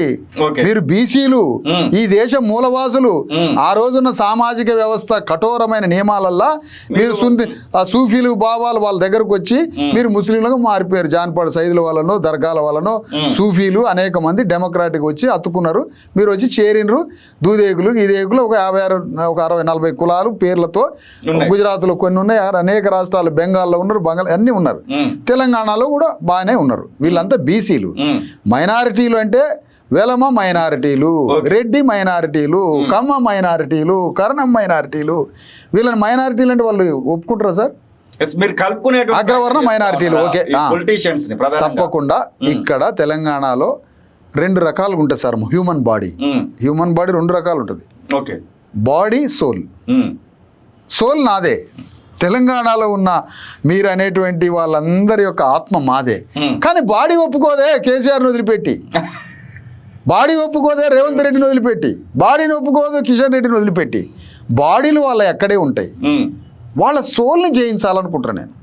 వాళ్ళ ఆత్మని నేను జయించి వాళ్ళ ఆత్మని నేను పట్టుకోగలిగితే, ఇప్పుడిప్పుడే కొద్దిగా పట్టుకుంటున్నాను. వాళ్ళు ఆడాడు వచ్చి అన్న మమ్మల్ని ఉన్నాయి ఇందులో ఏదో మేము బతుకుతున్నాం అన్న, ఓటు మాత్రం నీకే ఇస్తాం కానీ అట్లా బతకని అట్లా జావని మా కర్మ ఇట్లా కాలిందని అంట. సమయం వచ్చినప్పుడు బయటకు వస్తామన్న, సందర్భం వచ్చినప్పుడు అంటారు. అందుకని బాడీలు వాళ్ళకి హ్యాండ్ ఓవర్ అయినాయి, వాళ్ళ ఆత్మలు కూడా వాళ్ళకి హ్యాండ్ ఓవర్ అయినాయి. కొద్ది ఆత్మలనే మేము పట్టుకుంటున్నాం. అందుకని జెడ్పీటీసీలు, ఎంపీటీసీలు, సర్పంచులు వీళ్ళతో ఒక స్నేహ సుహృద్భావం ఉన్నప్పటికీ వాళ్ళందరితోటి వాళ్ళు ప్రత్యక్షంగా వచ్చే రోజు వస్తారు. అందుకనే మీరు ఒక అద్భుతమైన ప్రశ్న చేశారు సార్. ఇప్పుడు చెప్పండి, బీసీ, ఎస్సీ, ఎస్టీలు ఇంతమంది రకరకాల పాత్రలలో రాజకీయాలుగా, వ్యాపారాలుగా ఉన్నారుగా, మరి వాళ్ళందరూ మీకు కలుస్తారా అని. అందుకనే మాకు ఒక మిత్రుల బృందం ఈ మధ్య ఒకటి దొరికింది. వాళ్ళు ఏంటంటే బీసీ, ఎస్సీ, ఎస్టీ జేఏసీ అని పెట్టారు. ఈ బీసీ, ఎస్సీ, ఎస్టీ జేఏసీ అంటే తెలంగాణలో ఆనాడు తెలంగాణ రాష్ట్రం సాధించడానికి తెలంగాణ రాష్ట్రంలో ఒక జేఏసీ ఏర్పడింది. మీరు మీలాంటి వాళ్ళు అద్భుతంగా పనిచేశారు. యూనివర్సిటీ కేంద్రంగా మీ వర్క్ మేము చూసినాం ఆ రోజు. మరి అలాంటి జేఏసీలలో పనిచేసి తెలంగాణ రాష్ట్రాన్ని సాధించుకున్నారు. ఇమీడియట్గా ఏం జరగాలి? ఇప్పుడు తెలంగాణ వచ్చిన తెలంగాణలో బీసీ, ఎస్సీ, ఎస్టీల అధికారం రావడానికి కూడా బీసీ, ఎస్సీ, ఎస్టీ జేఏసీ కావాలి. అది ఇప్పుడు ఏర్పడబోతుంది. 31వ తారీఖు రేపు సుందరయ్య విజ్ఞాన కేంద్రంలో బీసీ, ఎస్సీ, ఎస్టీ జేఏసీ అధికారికంగా ఆవిష్కరణ జరగబోతుంది. ఓకే. ఆ బీసీ ఎస్సీ ఎస్టీ జేఏసీ ద్వారా మీరన్న సర్పంచ్ దగ్గర నుంచి ఎంపీటీసీలు, జెడ్పీటీసీలు, బీసీ సంఘాలు, ఎస్సీ సంఘాలు, ఎస్టీ సంఘాలు, రకరకాల వేదికలు, పొలిటికల్ వేదికలు, సామాజిక సంఘాలు, కుల సంఘాలు, అందరూ మీరు ఎందులన్నా ఏ పార్టీలన్నా తిరగండి. బీసీ ఎస్సీ ఎస్టీ జేఏసీలో మన హక్కులు చాలా ఉన్నాయి సాధించాల్సినవి. మనం రాజ్యానికి రావాలి. హక్కులు, అధికారం, ఈ రెండు కళ్ళకు కావాల్సినటువంటి దృష్టి కావాలి. కాబట్టి మనందరం కలిసి తెలంగాణలో ఎవరు ఏ పార్టీలో ఉన్నా ఈ రెండింటి విషయంలో కాంప్రమైజ్ కాకుండా బీసీ ఎస్సీ ఎస్టీ జేఏసీ అంటే ఇంకా చెప్పాలంటే Telangana BC SC ST rights and రాజ్యాధికార సాధన చేసి అది స్కెల్టన్ లాగా రూపం చెందుతుంది. అందులో కూడా నేను ఒక చిన్న సమన్వయకర్తని. మిత్రులు చాలా మంది గౌడ్స్, యాదవులు, చాకలి, మంగళ రకరకాల మిత్రులు ఉన్నారు. మీలాంటి వారికి కూడా ఆహ్వానం ఉంది. దానికి మీరు రావాలి. రేపు ఆ సుందర విజ్ఞాన కేంద్రంలో ప్రారంభం జరుగుతుంది. అక్కడ వందలాది మంది కార్యకర్తల సమక్షంలో ఈ జేఏసీ ఆవిష్కరణ జరుగుతుంది. అటు ఆ అనుబంధంతో, ఆ ఆధారం, ఆ సహకారంతో ఇటు ధర్మ సమాజ్ పార్టీ సంయుక్తంగా కార్యక్రమాలు చేసే కార్యక్రమంలో ఉన్నాం sir. Thank you sir, thank you so much. Thank you. కార్యక్రమాలు అన్ని కూడా సఫలం కావాలని కాలోజీ టీవీ కూడా కోరుకుంటాం. Thank you very much. ఇది డాక్టర్ విశారదన్ మహారాజ్ చెప్తున్న మాటలు. ఖచ్చితంగా 1,00,000 కిలోమీటర్లు పూర్తి చేస్తానంటున్నారు. దాంతో పాటుగా ప్రజలను చైతన్యం చేస్తామంటూనే 90% ఉన్నటువంటి ఎస్సీ, ఎస్టీ, బీసీ వీరికి సంబంధించినటువంటి రాజ్యాధికారమే లక్ష్యంగా మా యొక్క కార్యాచరణ రూపొందబోతోంది. దానికి సంబంధించినటువంటి అన్ని బాటలను కూడా వేశాము. 2025 ఏప్రిల్ 14న ఆదిలాబాద్ కేంద్రంగా ఈ యొక్క పాదయాత్రను, ఈ యొక్క రాజ్యాధికారానికి సంబంధించినటువంటి ఆలోచనే లక్ష్యంగా మా యొక్క ప్రయాణం ఉంటుందనేటువంటి మాటనైతే వారు చెప్తున్నటువంటి పరిస్థితి. చూస్తూనే ఉండండి కాలోజీ టీవీ.